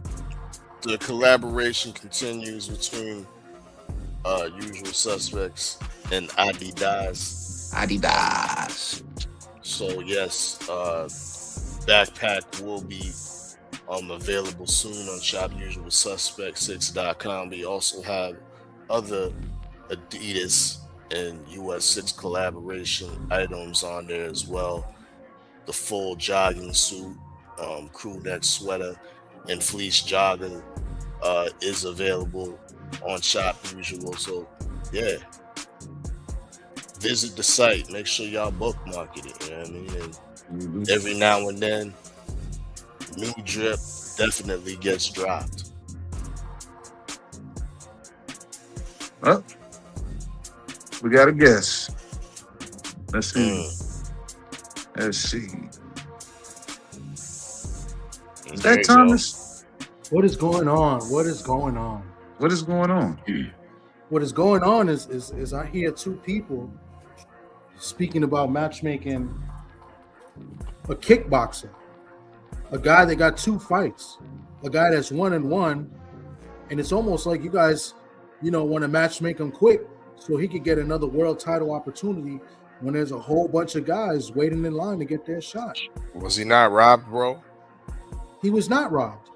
Was he not robbed? He was robbed of another round, but he wasn't robbed in the fight. Isn't a round part of his contract that they was contracted to go 12 rounds, Kate? Absolutely. So he was robbed the opportunity to fight in the 12th round, but yes. So for those that are saying we that have it, he was robbed. TD. Okay, all right. So if you want to say he's robbed, but we can't say that he won either, right? Like some people coming out and saying, I don't care what anybody says, he won the fight. He won the fight. We don't know what was going to happen in the 12th round. You know what I'm saying? If he was robbed. Exactly. We don't know what was going to happen. We don't know if he was going to get put to bed. Absolutely. He was robbed the opportunity of coming out in the 12th round, but so Usyk was also robbed an opportunity to stop him. So I feel like indeed. So there was robberies all around, bro. Yeah, robberies all around. I feel like both fighters got robbed an opportunity to make something happen. I thought the scorecards was terrible, right? I had it 7 rounds to 3 for Rico Suave, and 2 judges had it a draw. You know what I'm saying? But at the end of the day, Usyk looked like the stronger fighter, and Rico, with his inexperience as a pro, didn't know how to conserve his energy and learn how to hold on a little bit, to make it through those last couple of rounds. You know what I'm saying? Those are things that you learn with more fights in the pros. You know what I'm saying? Who had more success? Rico and his Ooga Booga style, or Danny Dubois? Rico for 7 rounds. Who had more success? Rico and his Ooga Booga style, looking like Bam Bam from the Flintstones, huh? Rico or Anthony Joshua against Alexander Usyk? Who had more success? Rico. That's a gold medalist. You got a good point, but here's my question to maybe what your question is. Do we want to see it again above a guy that's been waiting? I don't know if you missed it, TD, but when I had my promoter's hat on, I was trying to give him soft food. I didn't want the rematch. I was trying to give him a nigga named Willie. TD. He didn't want the rematch. Damn, TD. The comments. He didn't want the rematch. Huh? He didn't want the rematch. He wanted some soft food like by a nigga named Willie. No, but that's not soft. That's not really soft food. I mean, if the guy's ranked in the top 50 according to BoxRec, that's not soft food. That's a guy that's active, and that's a good fight. He gave him a guy that was in the Netherlands. So you know what? Fight the number 1 guy in your own country. Pass him, and then we'll get you another fight. So I have no problem with that. You're not gonna get him another fight if you fight this damn nobody. We don't know who the fuck he is. Well, nobody knew who Rico was. Exactly. Now we know we can't bring him back against a nobody. We know who he is now. You bring him back against nobody, you move his damn position. You don't get to use the damn Usyk card then. You got to use the damn what have you done for me lately, and that was the nobody. So you want to put him in there with a top 10 guy? I didn't say a top 10 guy. I said a guy with a name. A guy with a name. Okay. Yeah, somebody that you know. Name a name that's outside of the damn top 20 that you know. That we know, not the motherfuckers that our fellow was naming. I'm saying that kills the buzz that we was trying to start him going off of. You can't come off of a Usyk loss with buzz as high as it is and fight a nobody. You can't. So do you fight a guy that's coming off a loss? You fight another guy with a name that potentially may be coming off of a loss, but a guy, he has to have a name. He doesn't have to be world class, world famous. He could be a damn gatekeeper, but long as he has a name, he can't fight somebody that you got to go look at box records and say, yeah, he can fight this guy. No, he can't. He's put himself out of that position by fighting the number one guy. That's what I'm trying to say. Him fighting the number one guy. But what you're going to do is that you're going to create a card where now you're going to overpay these guys. And they're gonna put this fight on pay-per-view. He's gonna get overpaid. They're gonna overpay the damn nobody. So if you're gonna overpay somebody, I'm gonna overpay a name. I'm not gonna overpay a nobody that people don't nobody. They were like, who the fuck is this dude? Rico ain't built up enough star to fight a nobody. That's there for us to damn want to damn pay these niggas through the roof. I don't think that makes sense. He has to fight a name. It doesn't have like in there with Derek Chisora. That's what they're saying. You know what I'm saying? That might be okay right now. Get him in there with a Wilder. Get him in there with, like I said, I was talking about guys with confidence damn deficiencies, like a Big Baby Anderson. We don't know what he is on. We don't know what he's on. You could put him in there with a Jerry Forrest. We don't know what Jerry is on. See what I'm saying? You can put him in like people know these names. That's the damn thing. I'm saying put him in there with a name, but these dudes is pretty much 1 foot in, 1 foot out, or we don't know what their confidence damn level may be on. I have no problem with that. That's fine.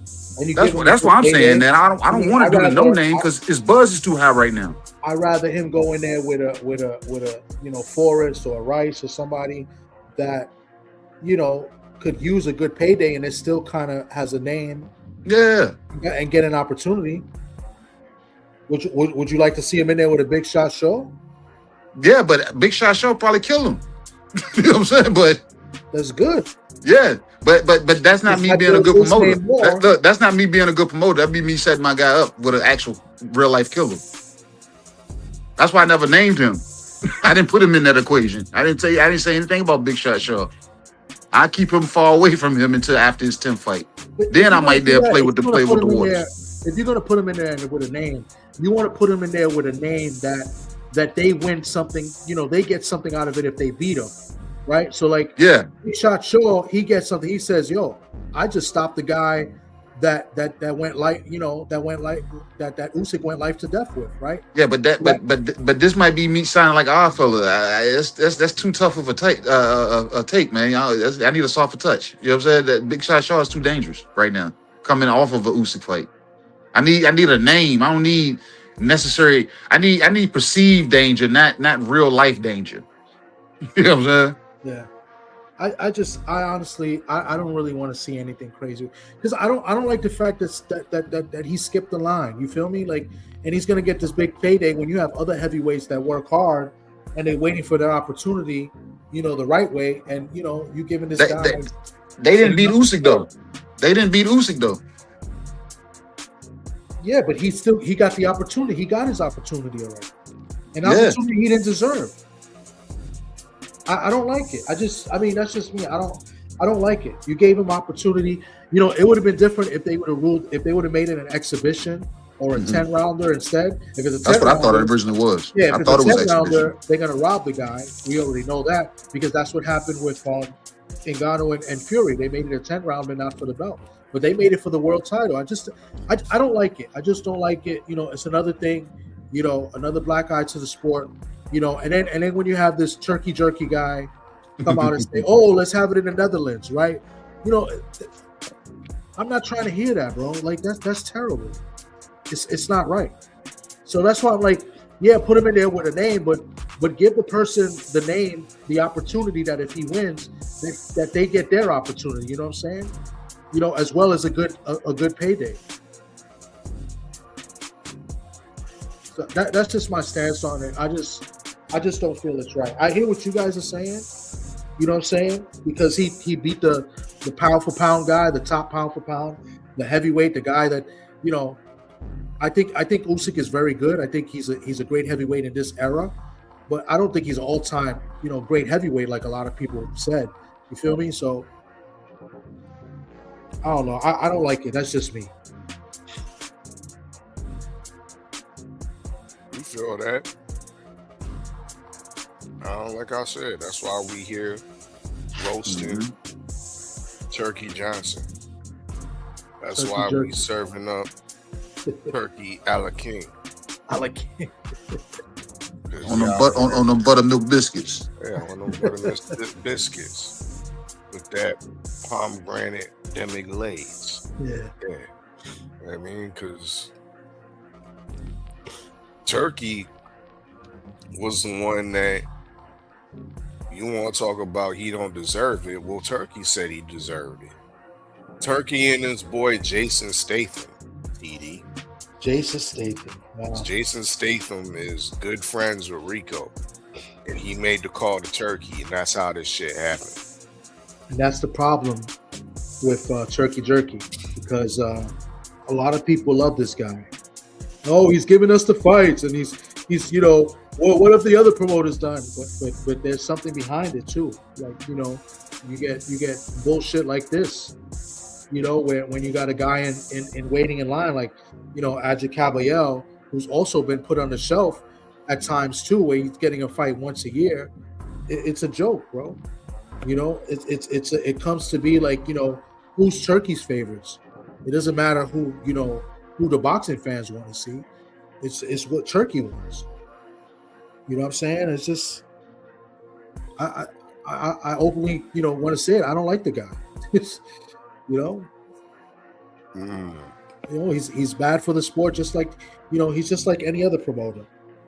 You know, the only thing is that he's got much more money and he feels like he can do whatever he wants. He's given us these Street Fighter type background fights, right? And it looks cool, right? It looks cool on camera. Oh, look, you know, they're fighting in the middle of Times Square, you know, Street Fighter theme. Oh, look, they're fighting in front of the periods, Street Fighter theme. You know what I'm saying? But we're not getting really the fights that we want to see. You know what I'm saying? We're getting guys not getting their opportunities, and it's a joke. And then he's giving opportunities to guys that really don't deserve it. You know?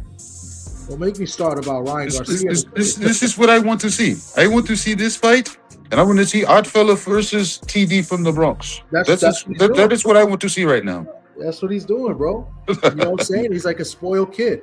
He said, "Fuck a commission. I am the commission. God damn it." Exactly. He's a spoiled kid, and he's got these toys, which is the fighters, and he's gonna do whatever he wants with it. You know, he's not trying to share. That's just what it is. And I said that from the beginning. So. We haven't touched on the fact that in more sports tampering, our boy OG Turkey Johnson was at his best with Baby Turk. Those of y'all that don't know who Baby Turk is, that's who we are known as Hamza Shiraz.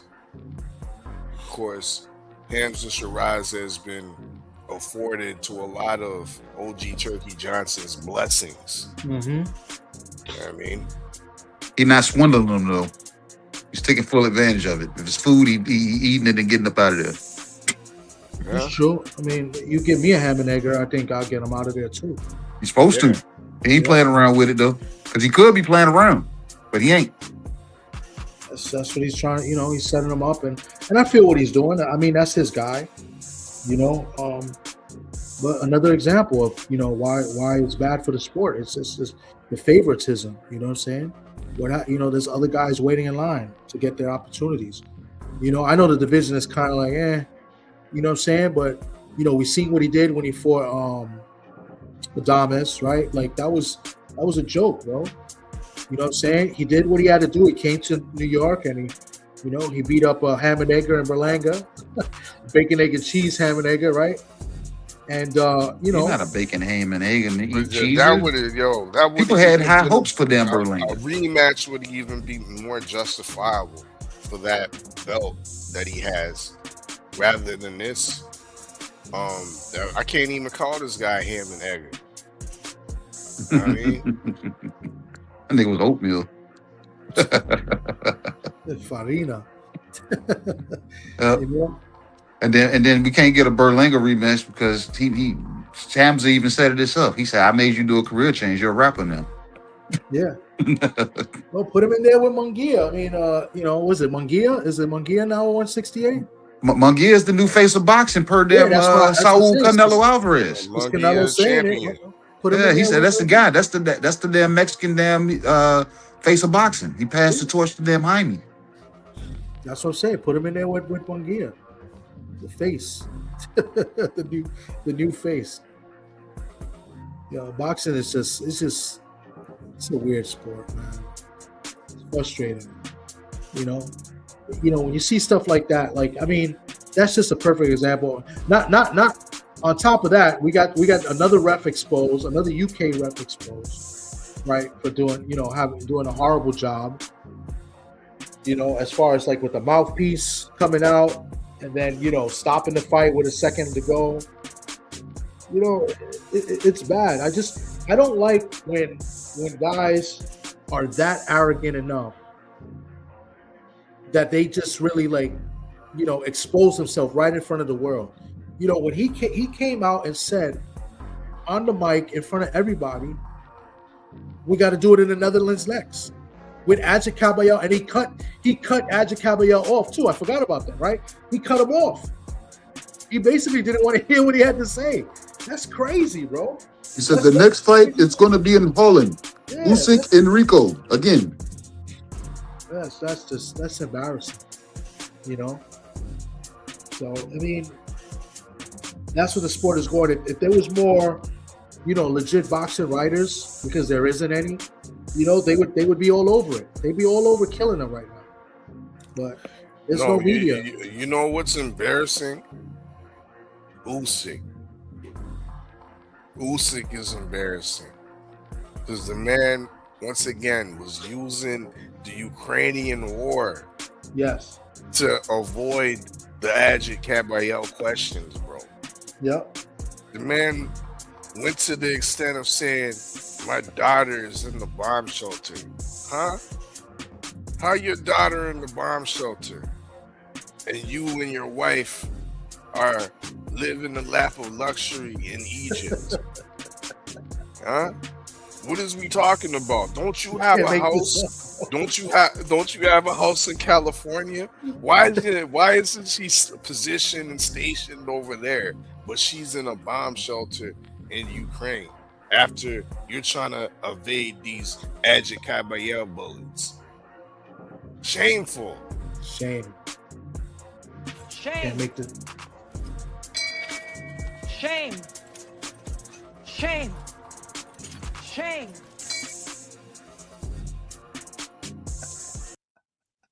Usyk better get it together and get it on with Adjit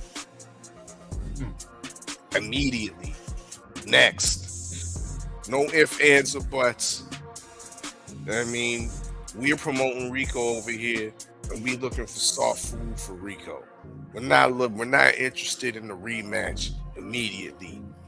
We're interested in continuing with the sanctity of traditional boxing. Therefore, the guy that has earned his position, going through the gauntlet, becoming victorious through all those gauntlet obstacles, he deserves the next shot. He's been patiently waiting. Yeah. He has a big fan base in Germany.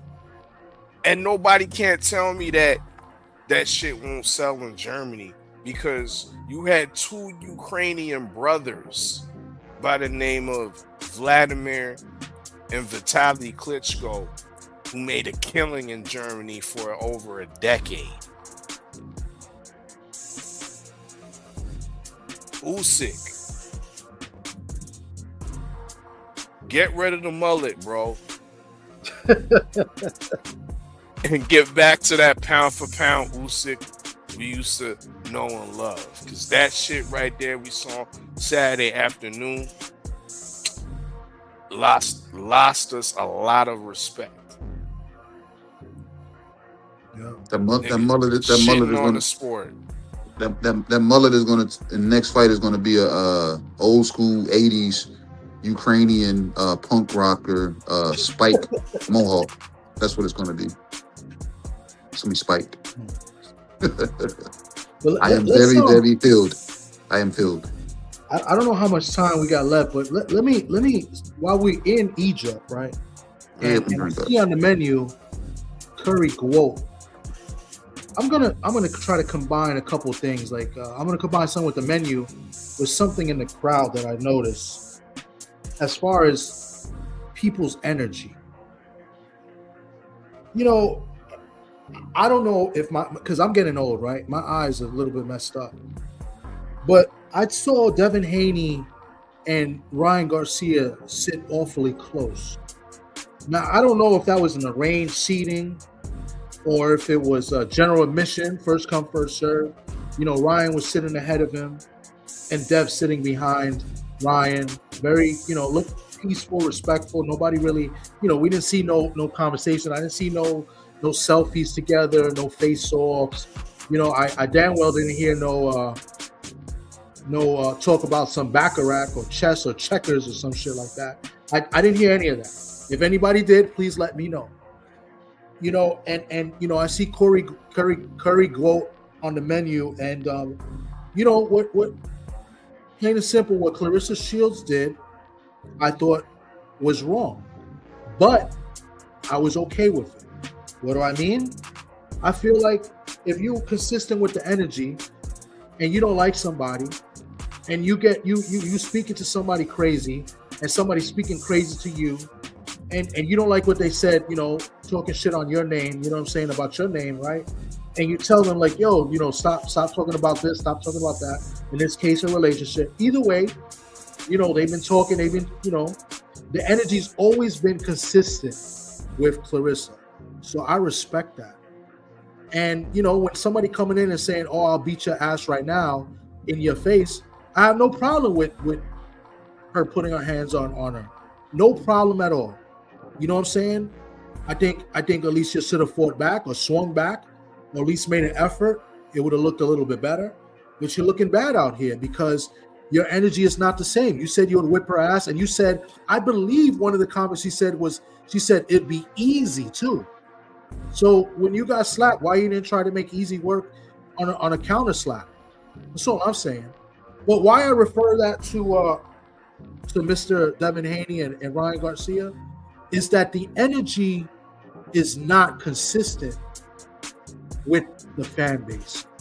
The fan base will give you 1,002 excuses on how professional he is and how he don't want to do this and do that. But yet they are okay with the energy of Clarissa. I don't understand how it makes sense. And listen, I'm always going to feel the way I feel no matter what. I'll respect people's opinion. That's why I'm here with two great guys who, can help me understand if they can. Maybe they could agree or disagree, but I will respect their opinions, unlike, the delusional fan bases that will talk about codes and talking about, being professional and like talking about like this is how you act when you have a grown father represent you and raising you and shit like that. So, I respect all of that. They don't respect for maybe my opinion, which is crazy. But I'll tell you one thing. My energy is always the same. Always the same. Is it? Always the same. It is? It is. He said, where's Clarissa's father at? So, no. It's not even about that. So, I just found about it funny that. They were in the same area. It is about that because if Clarissa Shields, where was her father at? Where was OG Turkey Johnson? in this situation, because if OG Turkey Johnson was backstage with the Gwoat and the false queen, AB, that would not have happened. That's the difference, TD. You don't go slapping people in front of OG Turkey Johnson. You don't go slapping people when he done flew you out in front of the pyramids for the weekend on the Riyadh season dime. Employee things. Clarissa's not no employee to nobody.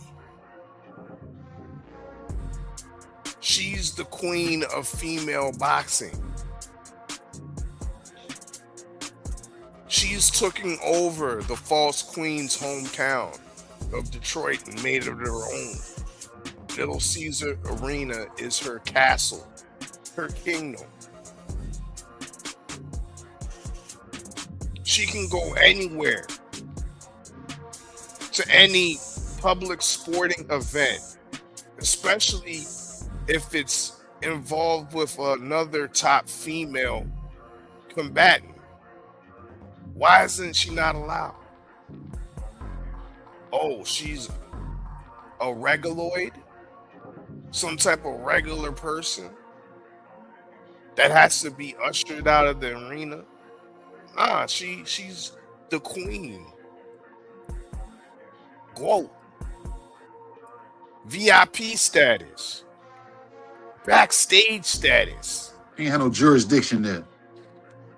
Her jurisdiction is everywhere, KG. It ain't there.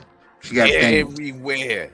She got banned. Because they out here making false bans because it's not your kingdom, MVP.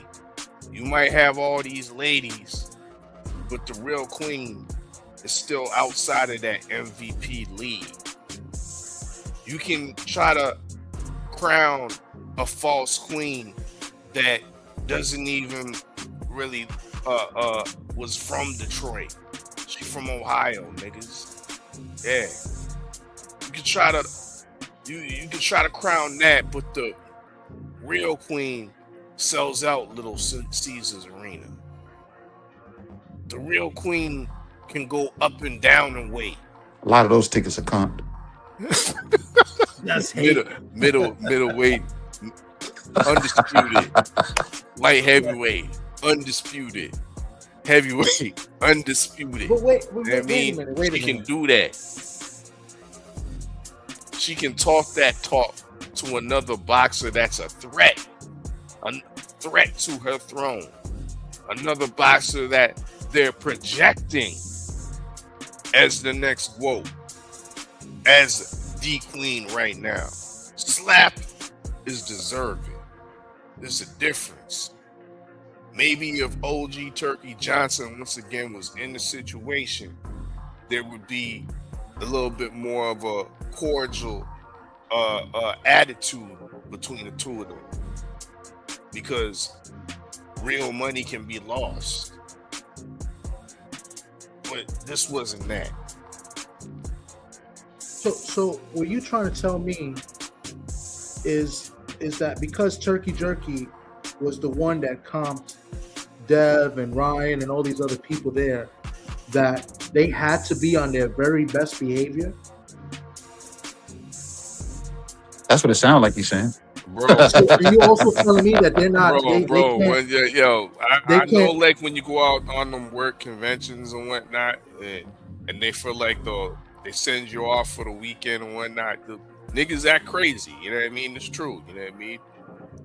But once you're in the convention with the management and whatnot, you better act accordingly if you want your job back on Monday. Wow. But it's crazy though, because Just straighten up and fly right, TD. Straighten up and fly right. It's crazy because the last I heard, I thought they weren't satisfied with what Turkey's were doing. Like, what happened to that third fight? Like, why isn't Dev's energy, at Turkey trying to get the fight with Ryan. Isn't that what they wanted? Like, I see all the energy on Twitter. I see it in interviews and YouTube and different platforms and channels, mostly from Bill, and then, you see a lot of Twitter of the hatred and the comments of this and that. But when they're in, a couple of feet of each other, they have to sit down with their hands folded. Is that what you're telling me? Because I I see really what you're have a doing hard there. time understanding That's that. what we telling you. That's why we roasting, and that's why turkey's on the menu. I see what Thomas is doing there. That is crazy. My man. I see what he's doing there. Keep doing it, Thomas. Keep doing it. Oh man. Hands folded, man. Keep doing it. I see what you're doing.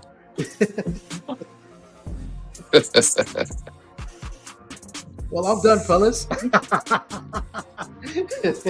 This has been great. Odd fella, that was beautiful. We need to clip that. That was brilliant. I can't even say the word, but it was brilliant. That's how we do when we open up the lounge. You know what I mean? There was a lot of well, I can't even say it was brilliant, but there's a lot of topics that definitely were passionate. You know what I mean? And from what like I said, from what I saw over the weekend from a guy that I've been caping for, you shouldn't have heavyweights in your pound for pound. Well, nigga, he done came off from cruiserweight. He done washed up all the top heavyweights. Yeah, he should be in there. And he's 30, 40 pounds less than a lot of these heavyweights he's fighting. He should be on a pound for pound. But what I saw Saturday, bro, makes me passionate about this shit. I mean, Usyk with the mullet got to go. I said it's got to go. Got to go. And Turkey needs to chill. He said that fucker's gained weight since he's been here. He's got to fucking go. He's got to go. Oh man. Turk needs to chill. Yeah. You know what I mean? We like all the theatrics. I appreciated the Egyptian scene. And I look forward to what's next. Not so much maybe for his whole Turkey installment, but I'm always open to seeing boxing within different settings, ancient throwback settings, like the Roman Colosseum or something like that. Fuck it, do it in front of the Eiffel Tower. Just don't serve me no chicken tenders and fries when I get there. Eiffel Tower, nah. I mean, Leaning that's Tower touristy pizza. shit. How them niggas fight right under the Eiffel Tower? Let me see. Let me see it somewhere where they were actually fighting in ancient times. You know what I mean? Like Rome's Colosseum, huh? Yeah, the Roman Yeah, Colosseum. that would be dope. You're right. I'm with that. No, I'm not with that. If they don't release no lions to come out there and they got to deal with them in the prelims, I don't want to see it. Yeah, we're gonna get lions in the prelims. I need to see Spike Mace bats. That's what I need to see. Before we get to real boxing, I need to see some lives lost. That's what I need to see. I need to see Turk stand up on the podium and get a thumbs up, a thumbs down. That's what I want to see, and then we can get into real boxing. You know what I'm saying? But I need to see some kind of exhibition of some sorts like that. Somebody needs to die. I need to see Turk rebuild, the Colosseum in 2 days, like they did with with that stadium in Egypt. They did that shit in like 2 days. It was dust. No heart. And then 2 days later, it was a full boxing arena.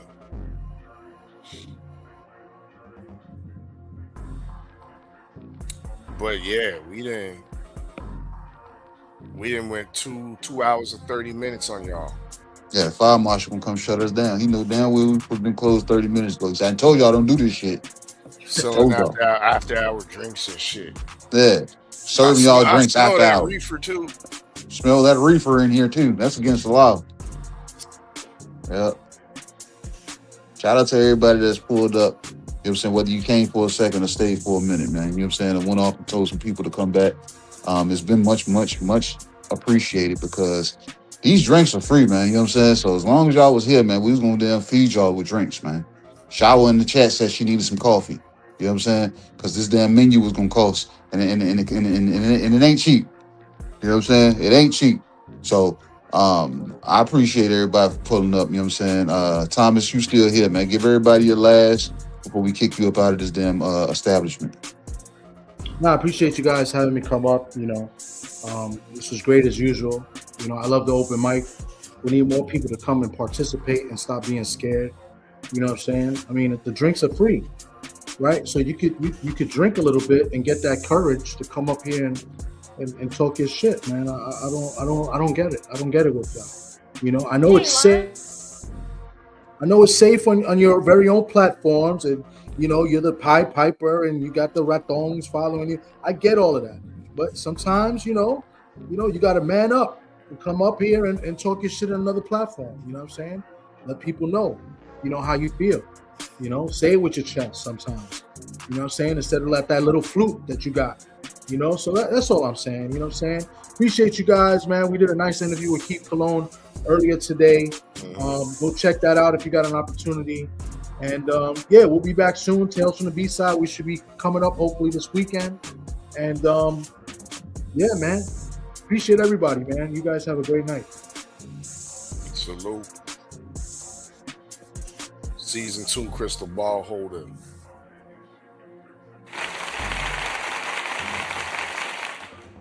TD Sports Talk. Thomas from the Bronx. In the dig. Yes, make sure y'all go check out the latest interview on TD Sports Talk on YouTube. Also on D3. The Graduate. Keith Cologne. The Knockout Artist. The Rising Contender. 10-0, 10 KOs. Great little interview over there. Some candid answers that Keith was giving off this afternoon over there with TD Sports Talk. Once again, congratulations and salute to him for graduating out of Rutgers University. I mean, always got to salute fighters that are excelling inside the ring as well as outside of the ring. In a dig. But y'all know what it is. Link is in the descriptions for the websites. We about to close up shop. KG, you there? You sleep at the wheel? No, of course not, man. I'm sitting back here damn counting this safe, man, trying to make sure these bitches ain't ran off on no money with us. You know what I'm saying? Trying to make sure the damn thing is on the up and up. Yeah, you know what I'm saying? And I got to make sure Shower knows that this was an unorthodox damn setup. So she gets the applause from my heart. You know what I'm saying? So everybody that's listening, everybody that should be listening, y'all go out and tell some people, man. Next time, man, we do this, man. We're looking for more and more people to pull up. Like our fella and I say, spit your game, talk your shit. Like Thomas just said, don't talk heavy or talk crazy or talk damn into your own directional tube based off of your platform. Pull up over here and come talk the same thing and bring the same energy because it's always going to be what it is over here. And this has been US6 Sports and Entertainment Hub Open Mic. The lounge has now been officially closed. We appreciate you. God bless. Good night. See you all next time. Bring y'all drinks next time, man, because damn, you know what I'm saying? We provide these free drinks, man, but this shit damn is getting damn ridiculous because we throwing a lot of shit out when people don't show up to drink, man. You know what I'm saying? We don't like being wasteful. So, man, till next time. A usual suspect, Ting. Look, US6 where the real ones politic at. Late night smoke with the fight game where the critics at. Every punchline got a barcode and a timestamp. Receipt talk, we ain't never had to spin facts. Dr. KG with the pressure and the pause. Voice cut through the static and the industry noise. Live from the mud where the coaches still breathe. Where the fans want truth, lot of company feed. No scripts, all pain, all perspective involved. We seen puppets get promoted while the real get ignored. So we built our own table out the blood and the scars. Now the channel got motion from the hoods to the stars. Art fell in the lab like alchemists with the boards. Man, scientist energy, plotting seasons and scores. Dana Black with the pool picks, sharpen the brand. Made accountability a language they don't understand. Tales from the B-side, let the underdogs vent. Open mic turn a casual fan militant. Suspect teens get dangerous after dark. When them uncomfortable truths start hitting the heart. We ain't ESPN pilots, we the alleyway version. Where the dialogue raw and the smoke got substance. Fight previews, recaps, community ties. Call-ins from the people, let the real ones decide. Boxing, culture, entertainment all blend. Soul loops, dusty drums, street sermons and sins. This ain't just content, it's survival and code. Built for the fans, tired of narratives getting controlled. So subscribe if you came for the authenticity. Where opinions got facts and the passion got history. US6, yeah, the movement's still growing. It's a usual suspect.